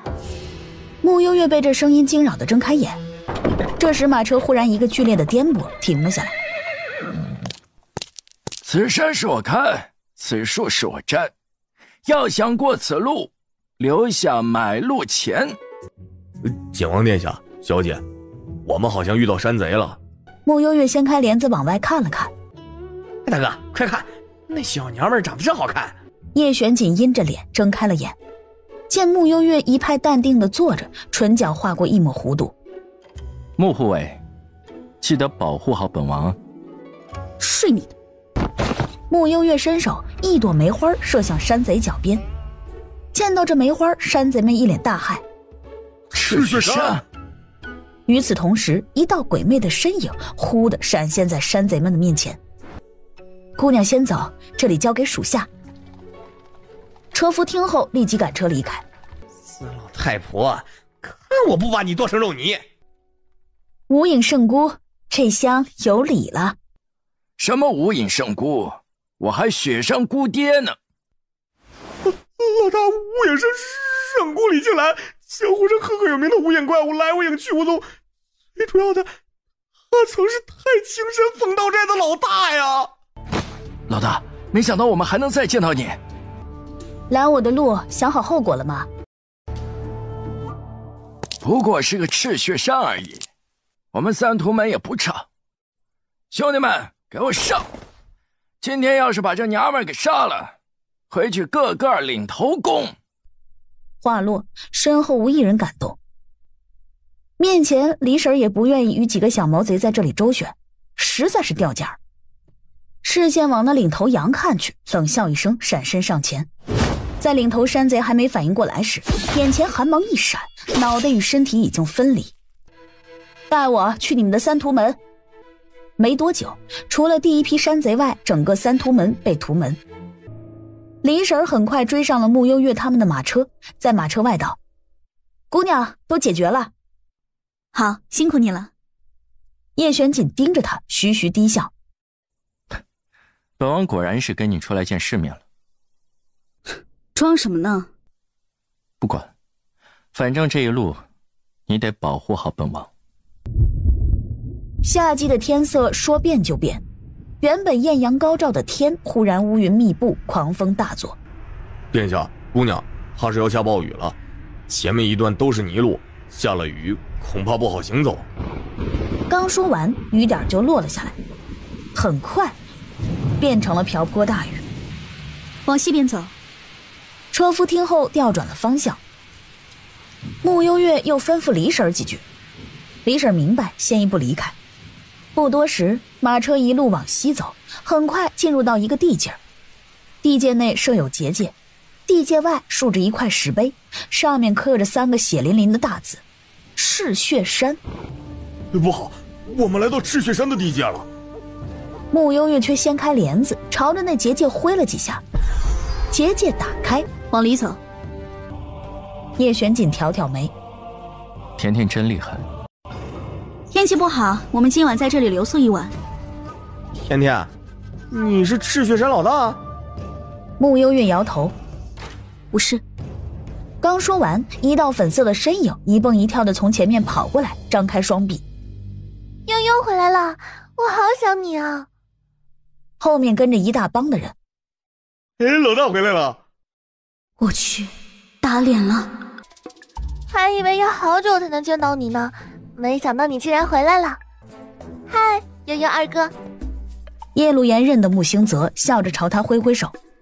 穆兴泽本就活宝一个，同样朝他挥挥手，又和后面一些赤血山手下一一打了招呼。二哥，快进去坐吧，别在这站着了。悠悠，这位是远超第一大监，不对，大权臣叶玄锦。你们好，这次出门匆忙，没有给你们准备见面礼，抱歉。装得挺好，这口气挺谦虚啊。来喝酒。二哥，来干一个。来。说完，一碗酒一饮而尽。人好。叶玄锦坐在一旁，在这热闹的氛围里，似乎显得格格不入。来，吃点东西。多谢。中途，穆幽月离开了一下，怎么？沈大娘轻咳一声，不好意思的笑笑。叶公子啊，你和我们家悠悠什么关系啊？你们觉得呢？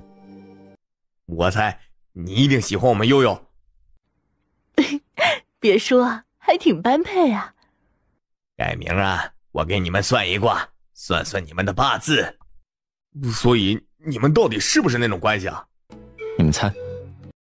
猜什么猜？这不明摆着吗？猜什么猜啊？我俩顶多算半个盟友。盟友？听他的。饭后，悠悠，别人我不了解，你我还不了解吗？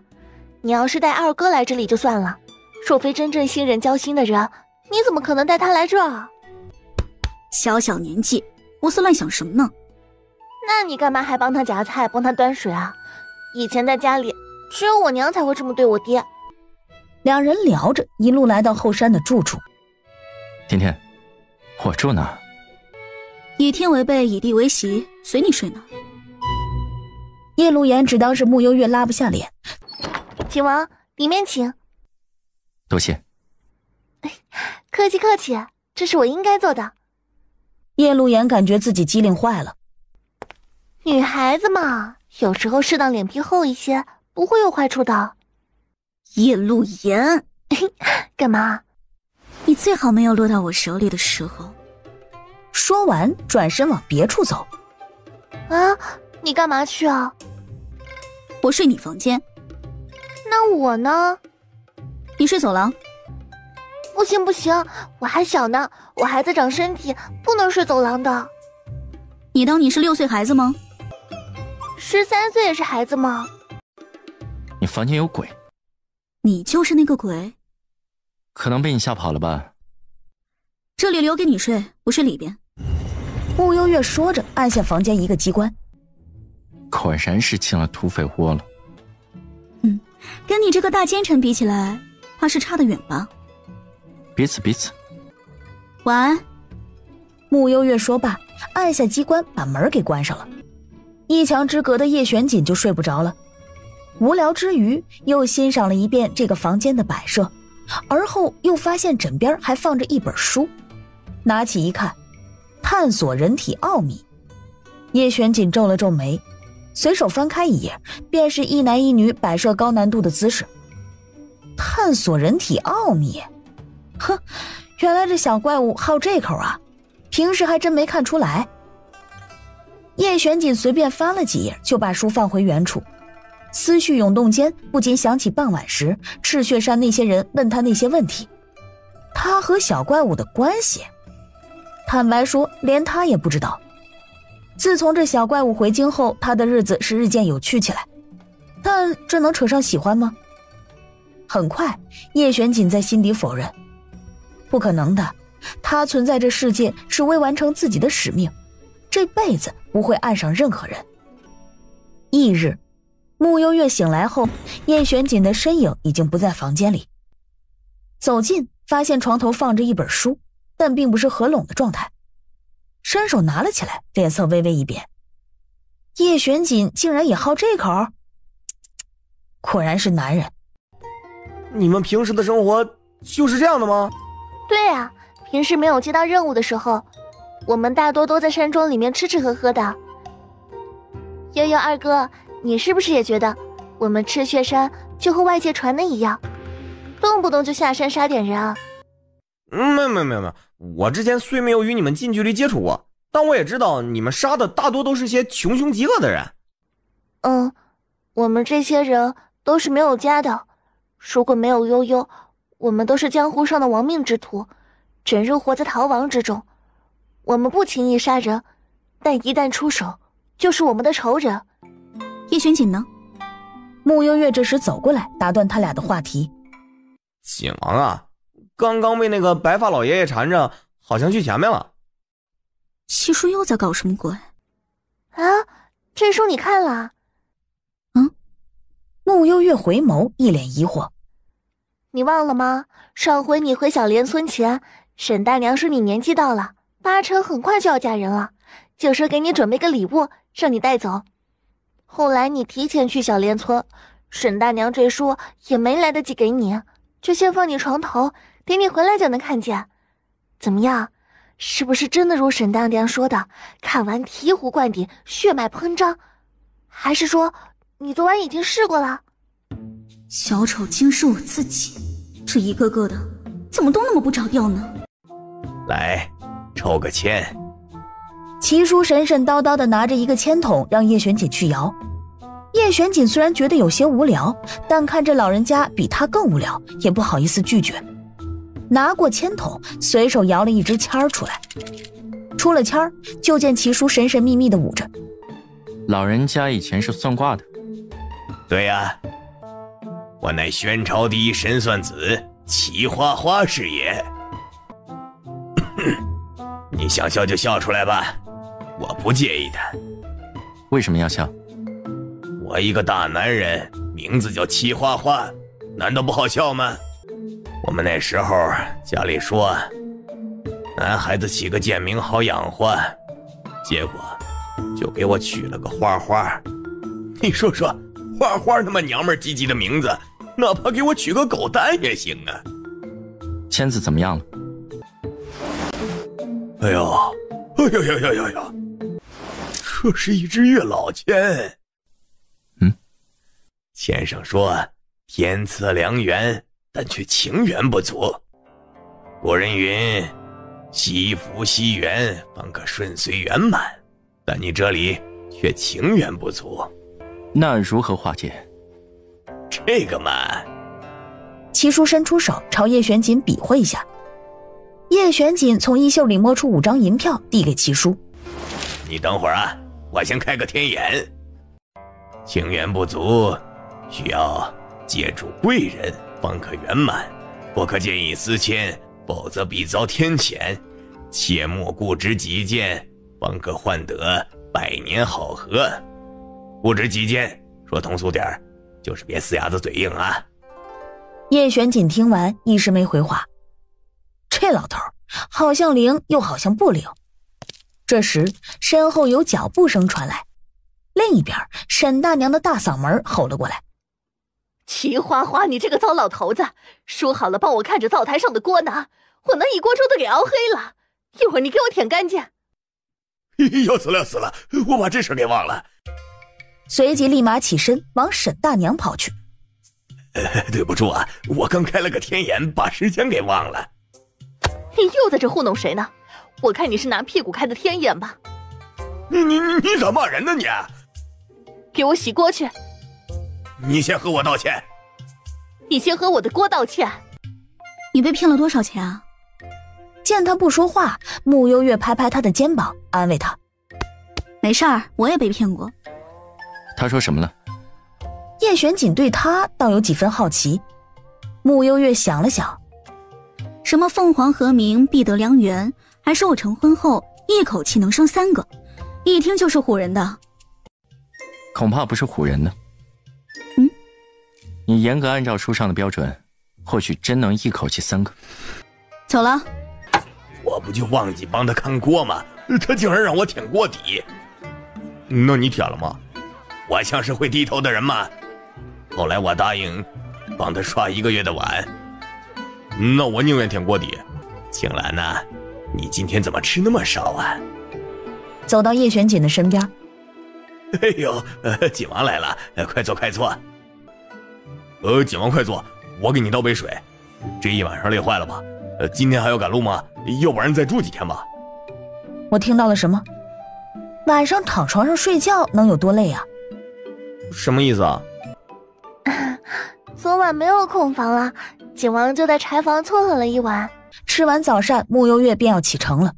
临走前，沈大娘又悄悄地往穆幽月的手里塞了几本书。沈姨没什么好送你的，这些都是我这么多年的珍藏，有空就看看啊。哎呀，你这个老色娘们儿，成天看这些东西，你能学好啊？厨房的碗都洗了吗？给你1个时辰的时间，还剩几个碗，我就抽你几鞭子。他们平时就这样？都是些什么书啊？给我看看。穆幽月一把往自己的怀里塞。没什么，一些人体奥秘书，学用的。一旁的叶璇锦唇角笑意荡漾。毕竟能让人一口气生3个呢。穆幽月朝已经跑远的沈大娘喊：“沈大娘，鞭子借我一下。”这一路还有点路程，一个人坐马车好无聊，和你们聊聊天。甜甜，你这赤血山打理的挺不错啊。我也很喜欢他们。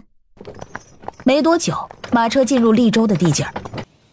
都出来吧。嗨，悠悠。哎呀，你们还没走远呢，我们前几天就说好了，今天去利州赶集呢。是啊，好巧。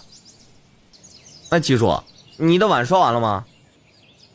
没呢，我偷偷溜出来的。我这双手是用来算卦的，可不是刷碗的。悠悠，你这一路就你一个女孩子，多不方便啊！身为属下，我有保护你的职责，要不你带上我吧？不错，江湖险恶，属下同样有保护老大的职责。我拉倒吧，你是不想刷碗吗？刷碗哪有保护老大重要？一点觉悟都没有。乖啊，我不是去玩的，此行是秘密行事，不能带上你们。叶卢言撅了撅嘴，往马车跑去。秦王殿下，悠悠二哥，你们说，作为属下，保护老大的安危，应该吗？一会儿我给你们免费算一卦。车夫大哥一路赶车累了吧？要不换我来吧？前面刚好有辆空置的马车。哦耶！微臣恭迎景王殿下。带路。郑国侯点头，一行人赶紧先带着叶玄锦入宫见国君。那你去忙，我们自己玩。本王此次代表宣朝，就一个人出门。宣朝颜面何在？穆护卫，你跟本王进宫，其余人去东街安置。很快进了北安国的王宫。玄锦啊，你可算来了。叶玄锦朝夏侯路点点头，拜见景王殿下。免礼。这位姑娘是景王护卫。一路辛苦了，先进去吧。上次一别，到现在快有2年了吧？叶玄锦嗯了一声。说起来，那一次多亏了你的丹药，要不然的话，今天我哪儿还能坐在这儿啊？宣龙已死，如今你也没什么好顾忌的。话是如此，可北安国在他的打压下，这些年过得并不好。临近晚宴，穆幽月坐得有些难受。我出去透透气。别走远。等他出门后，夏侯路一肚子的八卦。玄锦，这姑娘不只是护卫那么简单吧？叶玄锦往夏侯路这边看了一眼，抬了抬手，示意夏侯路停止这个话题。明白明白。过了会儿，叶玄锦扔给他一份文书，夏侯路接过，打开看了眼。当真如此？如若真的能和宣朝恢复通商，那么北安国的好日子可就又来了。本王还有一个要求。你说。半晌，听完叶玄锦的话，夏侯路沉思几分。只是要借谁之手来当这个恶人呢？天色慢慢暗下来，期间穆幽月实在是无聊，便招了个幽灵过来陪他聊聊天。犯什么事了？前日给苏妃娘娘倒洗脚水时，水温有些烫，被她逼着喝完了洗脚水，我心里难受，就上吊自尽了。这也太惨了。苏妃娘娘就是个恶魔，她只要见到姿色稍微好点的宫女，都会想方设法的折磨，送给老太监对食，亦或者故意刁难。总之，很多宫女姐姐都被她羞辱致死了。听着和白雪公主的后妈似的。谁是白雪公主啊？没谁。你是新来的宫女吧？那你要小心一些了。要是被苏妃娘娘看到你长得那么美，她一定会对付你的。谢谢你的夸奖。我不是这个意思啊。小宫女话说一半，便被从御书房出来的叶玄锦随手掀飞。等久了。有点儿。走了。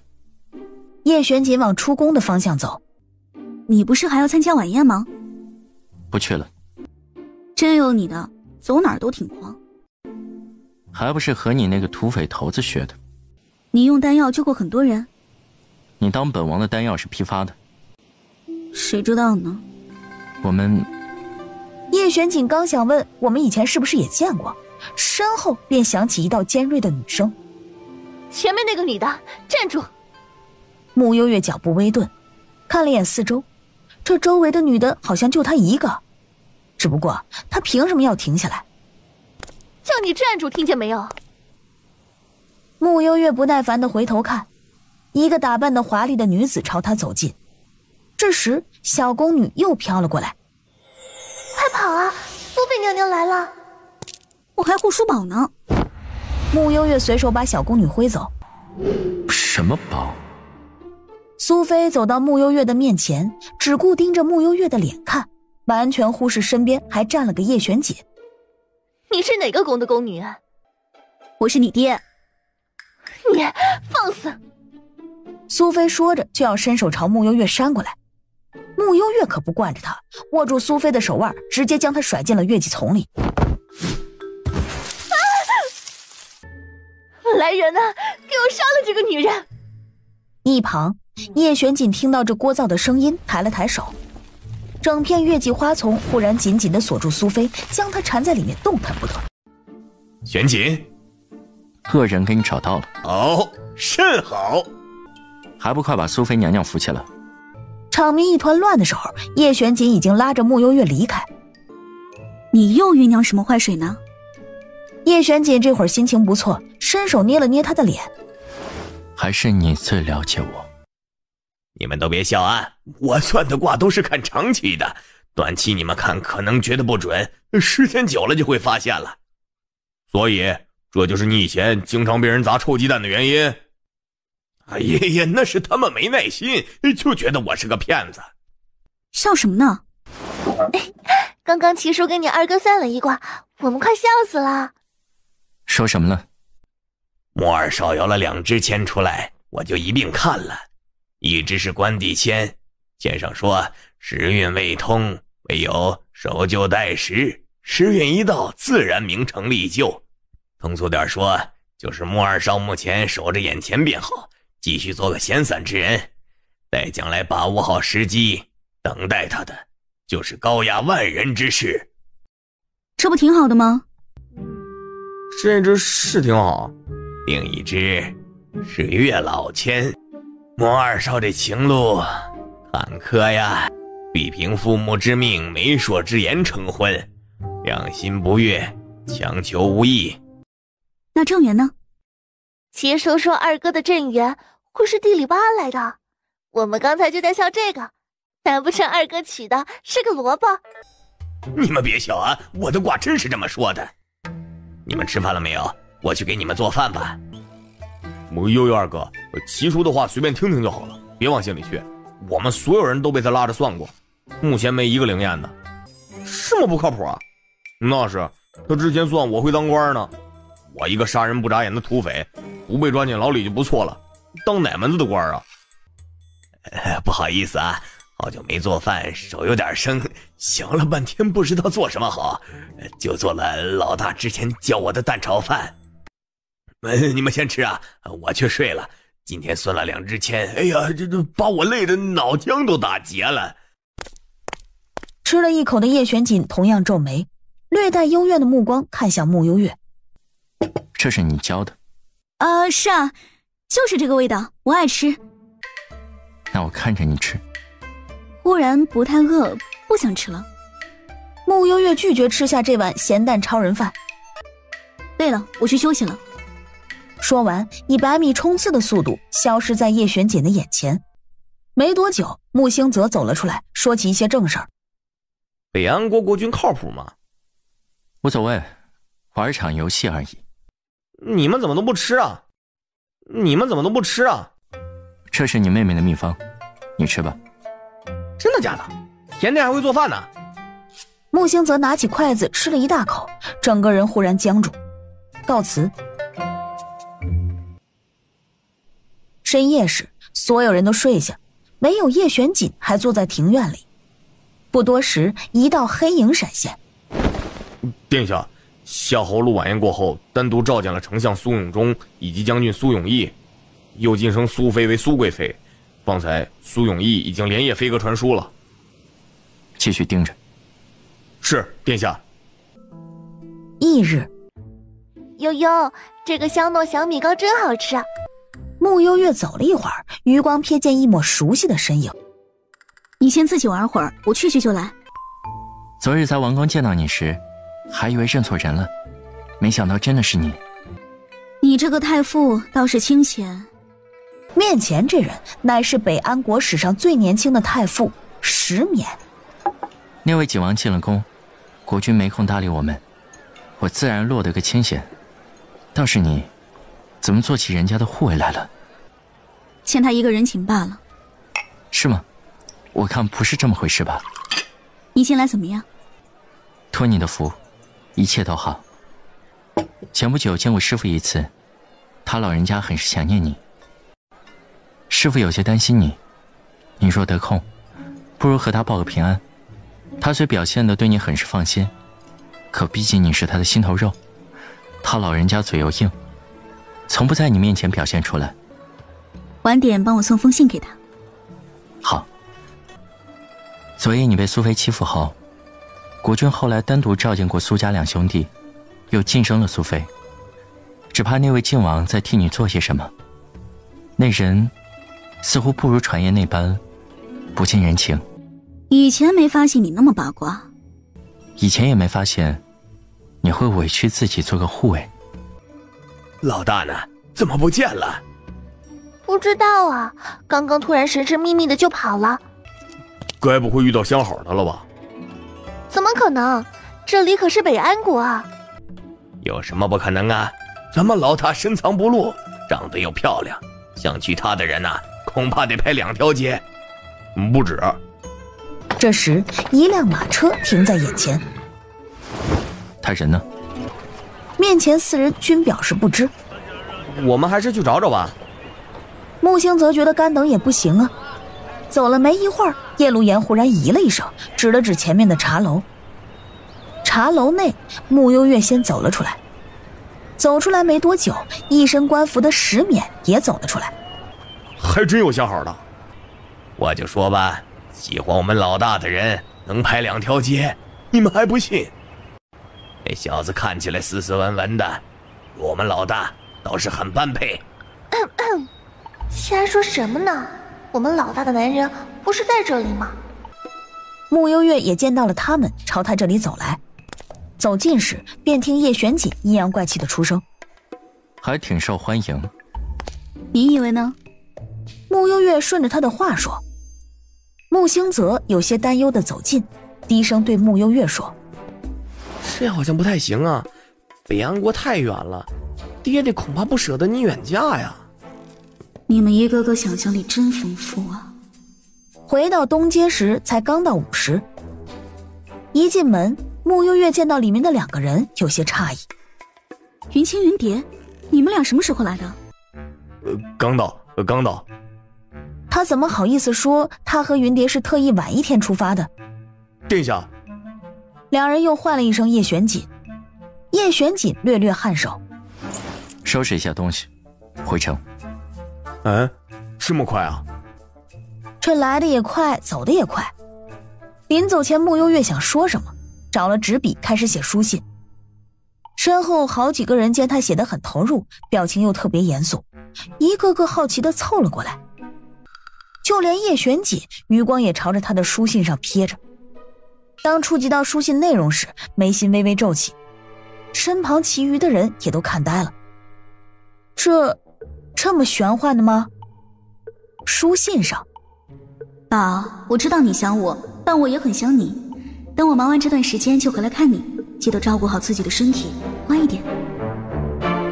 见到这内容，所有人顿时明白，什么叫用最狠的表情写最肉麻的话。穆幽月起身走到一个无人的角落，召唤出红烟：“帮我送去太傅府。”怎么？不舍得走？你从哪儿看出来的？叶玄锦对上他的视线，此刻心底莫名有些的烦躁。他也不知道这股烦躁从何而来。半晌，叶玄锦收回手，既是不舍得，那便再留2世。你到底在说什么呀？云清和云蝶刚收拾好包袱，准备拿到马车上时，便听到消息说暂时不走了。有心事？还好吧。你妹妹年纪小，难保不会被一些好看的皮囊所骗。你这个哥哥，就真的放心。何况那小子长得还不怎么样。没等穆清泽开口，叶玄锦又继续说：今早还听夏侯路提起，北安国前阵子出现了一个杀人狂魔，至今没有抓住。这地方有些乱。就算你妹妹武功好，可毕竟是个女孩子，有些事情防不胜防。你怎么对甜甜的事儿如此上心呢？本王也把她当妹妹看待的。你说的是啊，可今日甜甜的情诗写的，一看就是坠入爱河了。既然是他真心喜欢的人，我也不好拆散呢。要不然，我去找那小子谈谈，问他愿不愿意入赘我们家。彩礼什么的，我爹估计也要求不高。你先去吃饭吧。秦王这是做什么？信送去哪了？送到太傅府石大人房间里了呀。那小子不在。据说去辅导八皇子的课业了。叶玄锦勾唇，放回红烟后，身影消失在了夜幕里。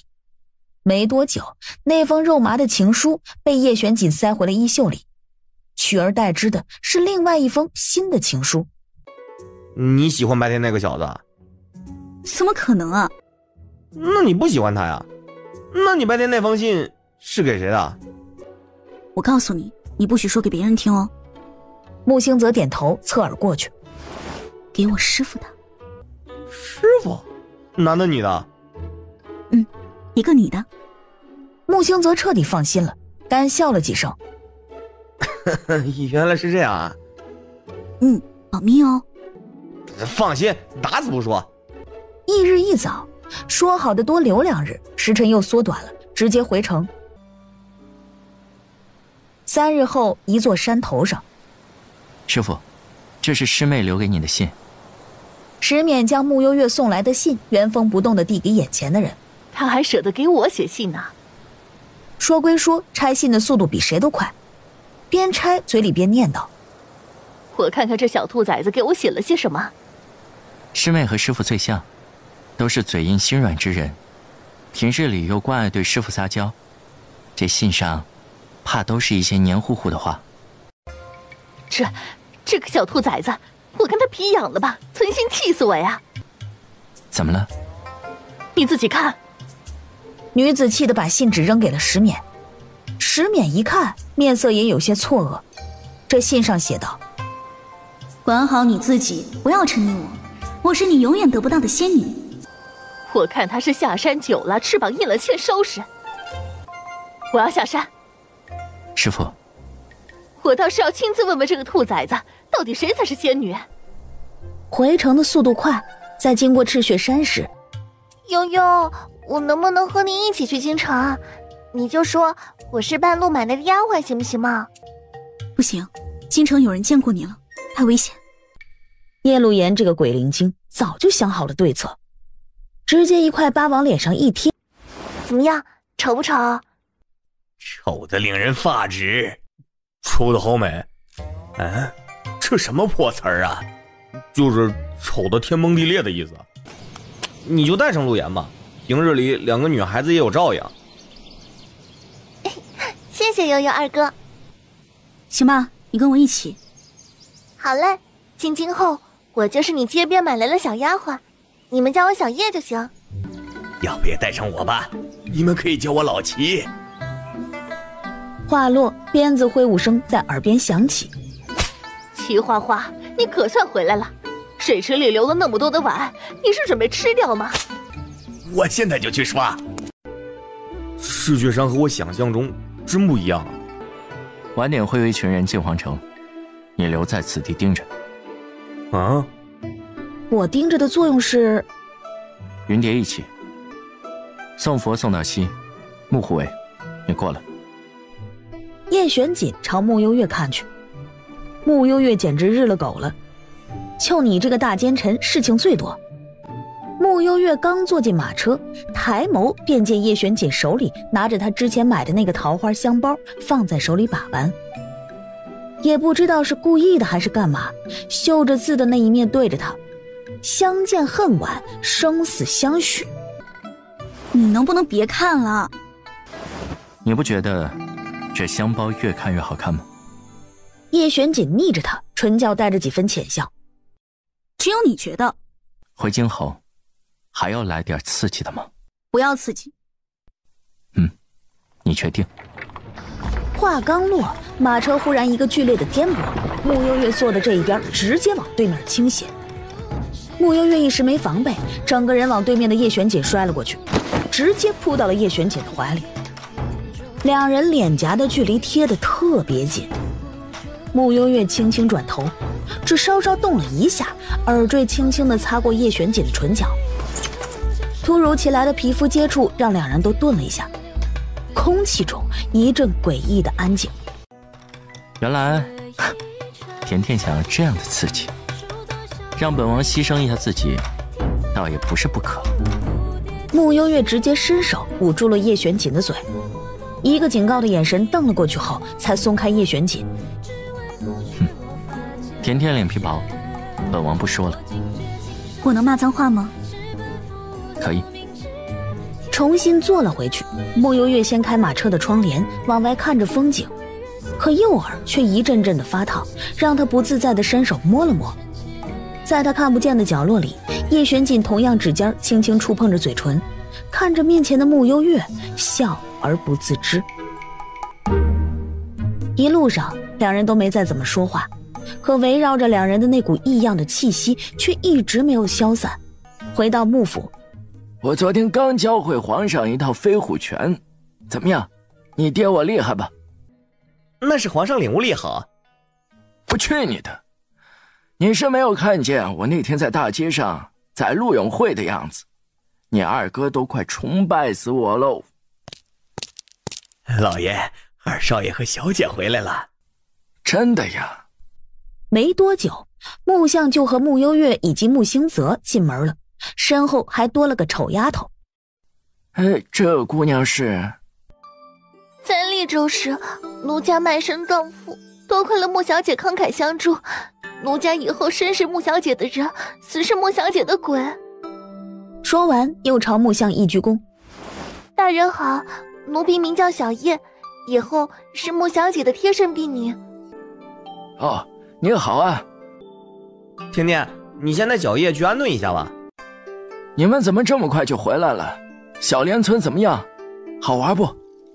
不对呀，你们去小莲村，为什么还会经过利州？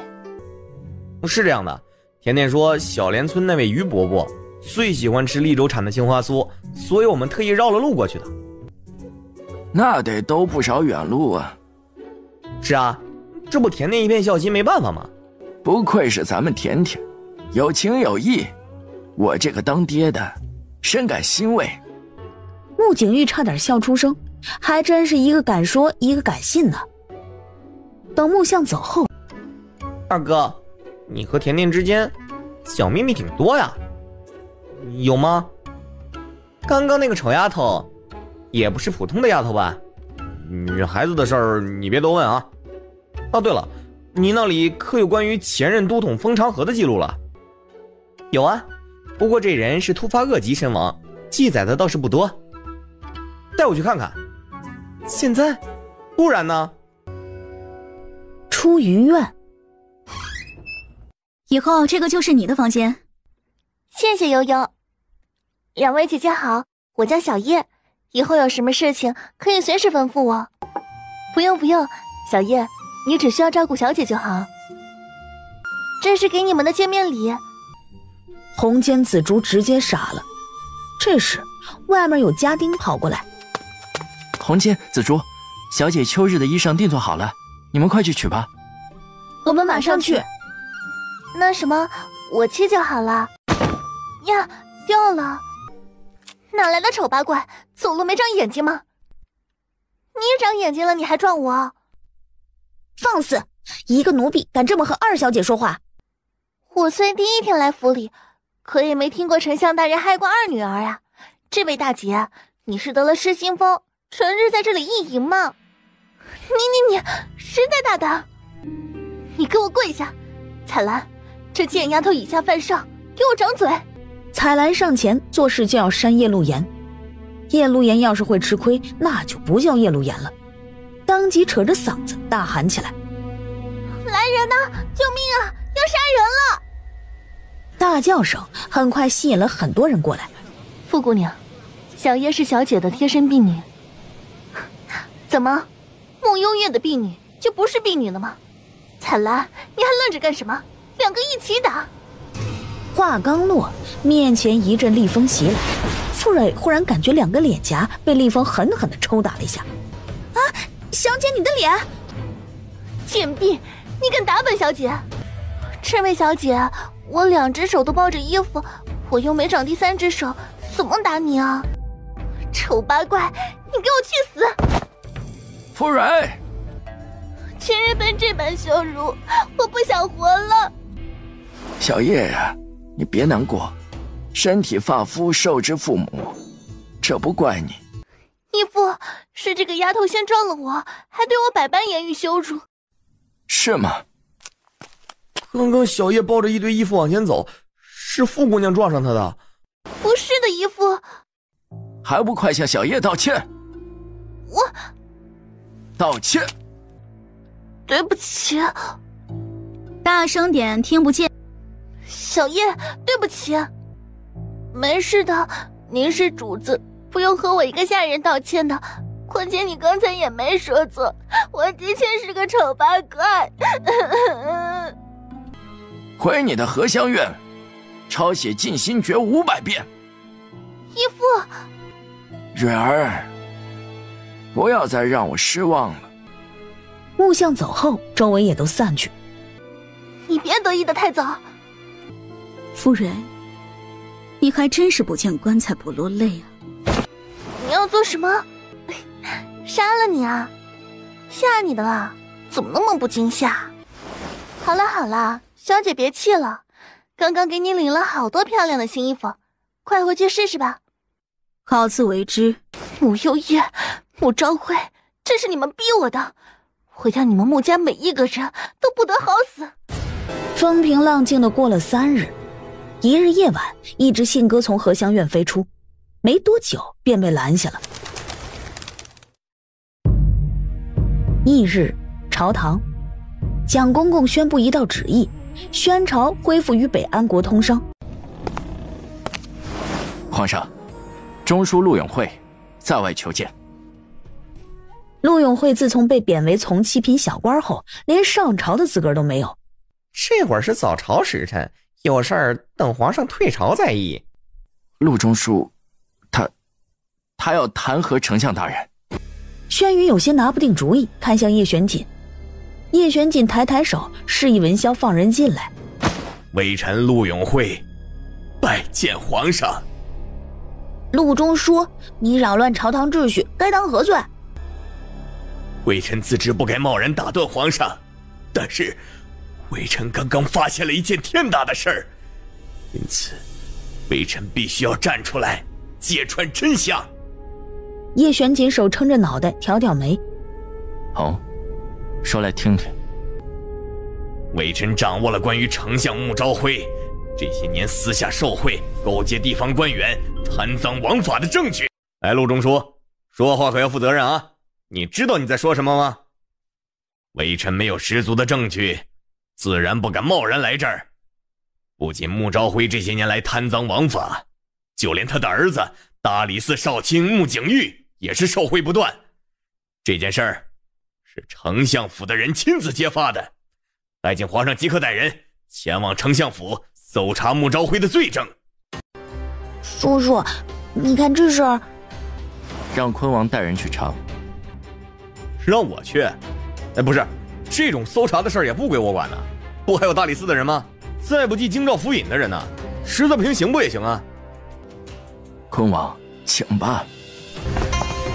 没多久，一行人浩浩荡荡的出宫，前往了丞相府。叔叔，我能不能一起去啊？好好待在宫里。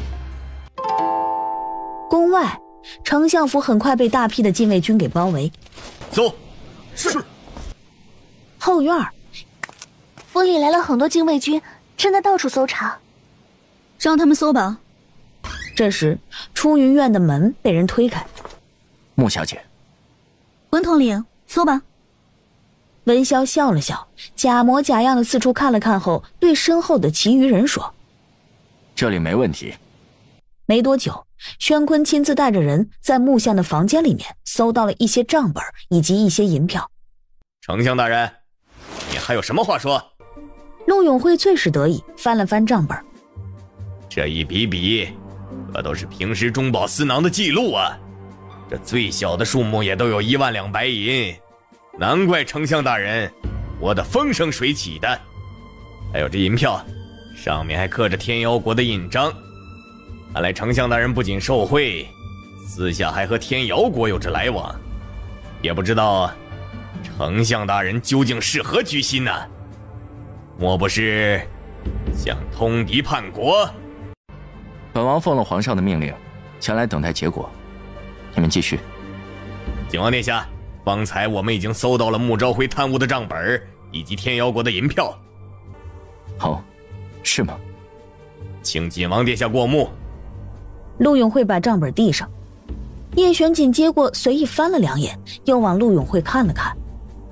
陆永慧以为叶玄锦是要听他口述，便指着账本的第1行开口道：“您看看，这1月2日就收了临南知州2万两的银票，这笔银子可是朝中每年拨给临南那些贫困百姓的银子啊！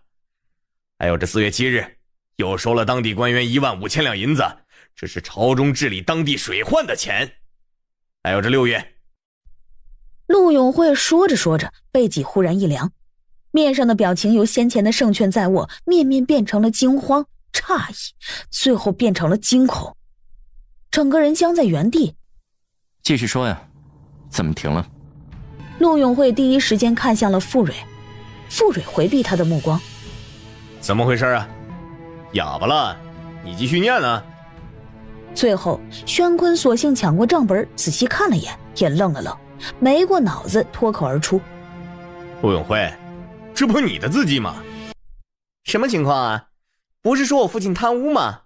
怎么这账本是陆中书的呀？”“鬼知道是不是有人故意想陷害我，结果拿错了账本了呢？”叶玄锦眸子微挑，朝穆幽月看了一眼，穆幽月装作没看见。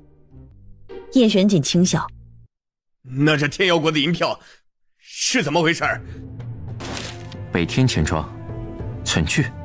陆中书啊，这么重要的东西你也能乱放？”叶玄锦觉得有趣极了，面上甚至还带着几分讥诮的笑。陆永慧下意识后退一步，彻底傻了。“陆永慧，你先前身为尚书，私下贪赃枉法，又通敌叛国，还有什么话说？”“上次这位大理寺少卿之前将我尚书府一干财物都没收走，只怕都收入自己囊中了吧？”“没错，之前尚书府那些银两我的确扣下了，但是那些银子我已经尽数按照账本上的归还到了各地，先给当地百姓应急，且包括这些名单上下徽的知州、巡抚等人，本少卿已经整理好了名单，已于昨日上午交到了皇上的手里。诸位若有疑问，大可以去请示皇上。”“确有此事。”“是这个贱人，是他昨夜给我飞鸽传书，说穆昭辉贪污的。我早上在朝堂说的话，穆家内部的人就是他。”“不，我没有。陆大人，我虽是穆家的义女，可当年也算是穆家人，怎么会背叛穆家？你何苦冤枉我一个小女子？”“陆永辉，你是真的被打脑残了吧你？这事和本王没关系啊，本王什么也不知道。景王，这事儿你来定夺吧。”“按宣朝律法来。”“先关押，等所有证据搜集后再判。”没多久，陆永慧被文潇给带了下去。带出丞相府时，在门口围观的百姓堆里看见了东岐道长和巫医程瑞。陆永辉大喊：告诉太后，我有办法救他。今日之事，丞相大人受委屈了。哼，你看我今天皱了一下眉头了吗？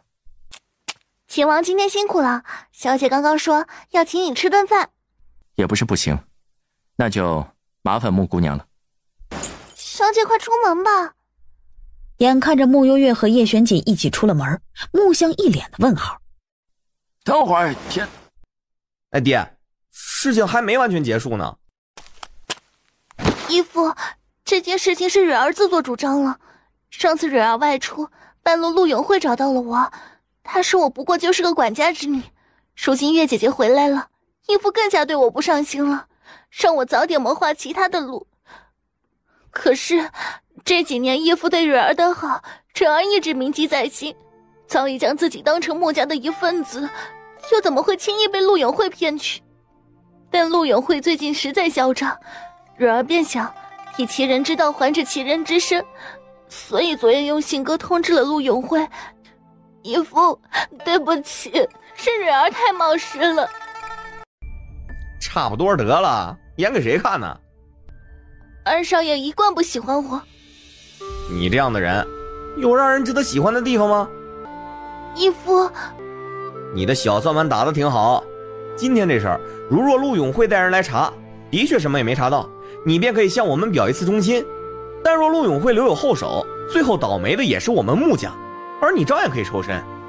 不蕊，你左右不吃亏啊。二少爷何必把人想得那么坏呢？行了，今天这件事到此为止，谁都不许再提。对了，通政司副使家的二少爷林科，人品怎么样？人还行，斯斯文文的，虽是庶子，但比他那个大哥懂礼数不少。据说还要参加明年的文状元考核呢，如若考上了，前途不可限量。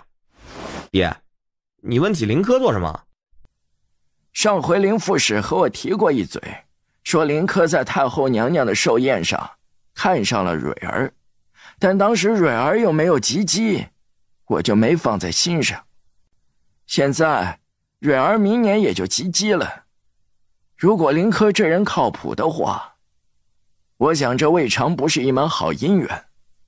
爹，无冤无仇的，你别祸害人家林科了吧？你怎么说话的？你看着吧。后院门口，傅瑞听到穆香有意让她嫁给一个四品官员的庶子后，整张脸都阴了下来。好了，我得再进宫一趟。陆永慧给我闹出了这么大动静，我必须得去皇上面前揍他一本。小四，你也赶紧的，该去审案审案。说完，穆相出了府。等他走后，穆景玉一脸的坏笑：“二哥，你干嘛说话这么毒啊？”“不毒不行，他傅蕊要真改过，他刚听了爹的话，心里铁定感激不已。他要是假装改过，这会儿一定又把我们给恨上了。你说说，当初救人的是傅管家，咱们父亲当时不仅给了一大笔的银两给傅家，又答应给傅家二老养老送终，最后又收了傅蕊当了义女，你看他知足了吗？去年傅管家忌日，不过因为飘了点毛毛雨，这傅蕊不也找借口没去祭拜吗？白眼狼一个。玩还是你会玩啊？刚刚竟然没告诉他，林科已经被景王认可，明年1月就要跟着范太傅做事。这文状元考不考的，其实作用也不大了，这前途啊，可比林副使光明多了。告诉他还得了？这人性啊！范云楼，今日这事儿，你提前安排的。准确来说，我们是团伙作案。叶玄锦挑眉，似乎很有兴趣听完。先前我夜探陆府时，早已翻到了陆永慧私藏的账本，将里面的内容全部记了下来。昨夜找到我四哥，模仿了陆永慧的字迹。那张存据是我二哥去北天钱庄弄来的。至于我爹，他站在旁边给我们当啦啦队。啦啦队？就是站在旁边给我们鼓掌。还真是一家人齐心协力。两人聊了几句，又吃了一些饭菜，听到楼下有马车的声音经过。穆幽月坐在靠窗的位置，往外看了眼，便见一辆昆王府的马车正往大理寺的方向去。穆幽月一抬眼，刚想说什么，只听面前的叶璇姐说：“换地方。”你是我肚里的蛔虫吗？大理寺卿江清平已经告假回来。景王吩咐过，一切按宣朝律法来办。江大人，昆王妃求见。让他进来。没多久，陆妙龄脚步急急地走了进来。江大人，本王妃想见一见父亲。没有皇上的命令，任何人不得窥视陆中书。本王妃是想来见父亲最后一眼。只有1炷香的时间。多谢。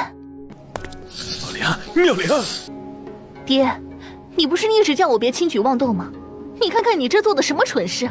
我这不都是为了你？陆家倒了，你这个昆王妃还有好日子过吗？爹，那现在该怎么办？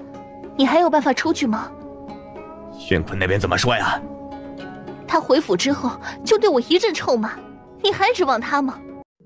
爹，你手里还有筹码是不是？不妨告诉我，我或许可以帮你。见他不说话，陆妙龄心底又沉了几分。爹，你难道连我都不信任吗？在这世间，我是你唯一的亲人了。你看看你其他的那些庶子庶女，他们有想过来探望你吗？正如你所说，陆家倒了，我什么也没有了，我比谁都希望你渡过难关。我听说魏太后卧病在床，久久不愈。若我将手里那张王牌透给他，或许能换回一线生机。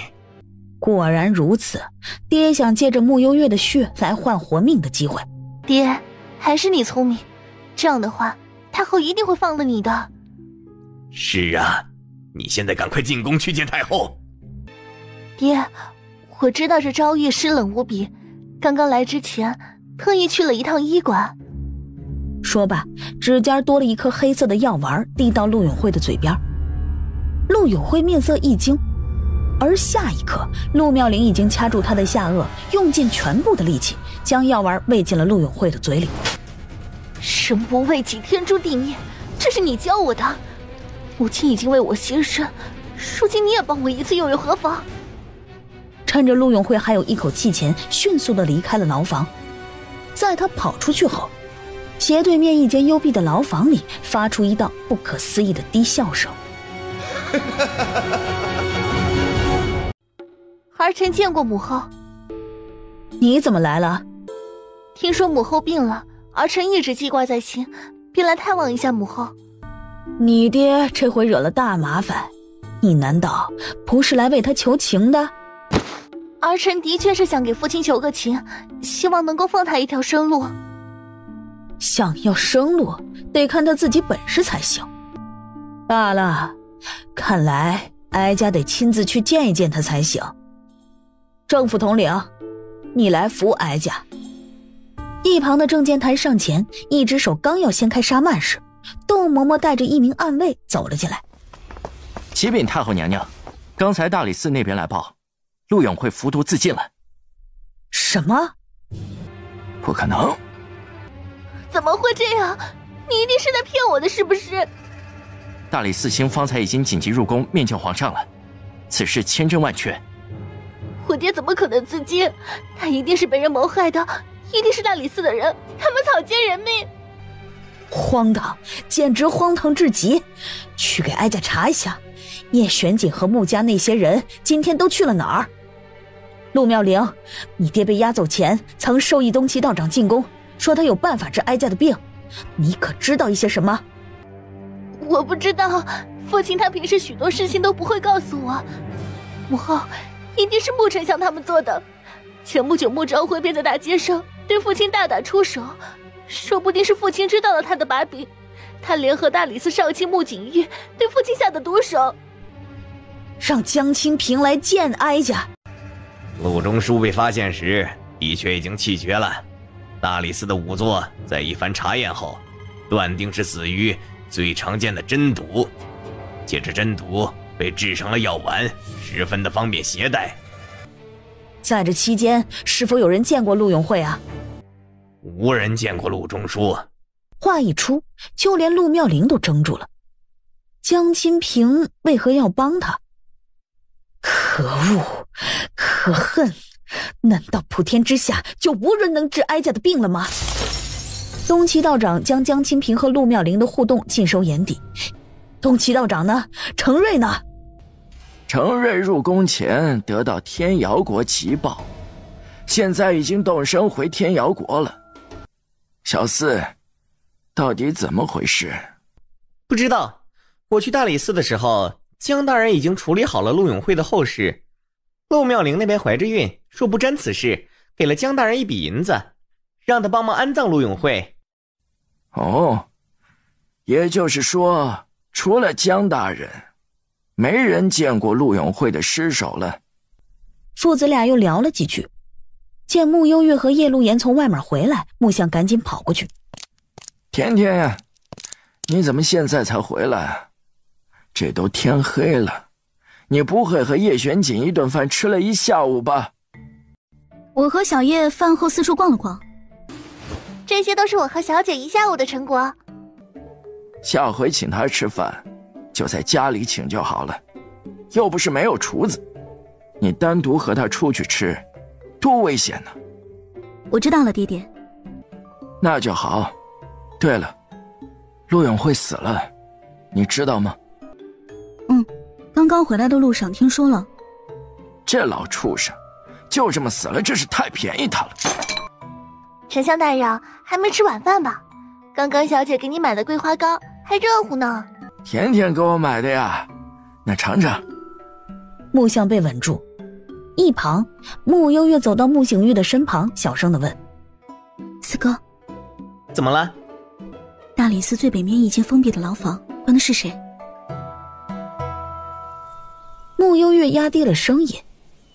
今日他和叶玄锦离开赵玉前，那间牢房内发出一道低低的啧舌声，也不知道叶玄锦当时听见没有，反正一副毫不在意的样子。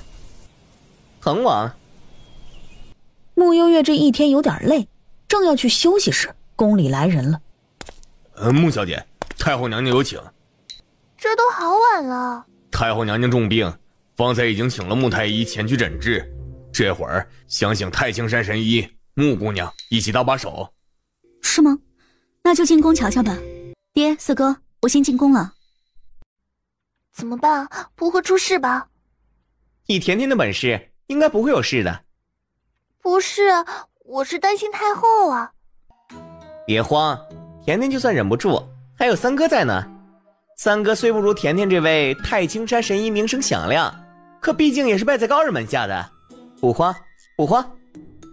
哎，景王，你也要进宫？这么巧吗？太后的寝殿。穆幽月，哀家给你最后一次机会，今夜你若治不了哀家，哀家让你和穆淑妍都有来无回。太后娘娘此举，臣女甚是恐慌。想要活命，那就看你的本事了，否则哀家对付你就和捏死一只蚂蚁那样简单。太后娘娘，您放过佳妹吧，微臣愿意替她受惩罚。三哥，你们不必在这扮演兄妹情深，今晚治不了哀家，你们谁都逃不了。穆幽月咬唇看了眼太后，欲言又止，面上忽然有些为难。魏太后捕捉到这一幕，似乎是看见了希望。你既然有办法，大可说出来，便可活命。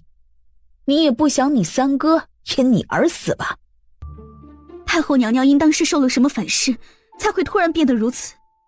办法是有一个，但臣女说出来，太后娘娘未必信。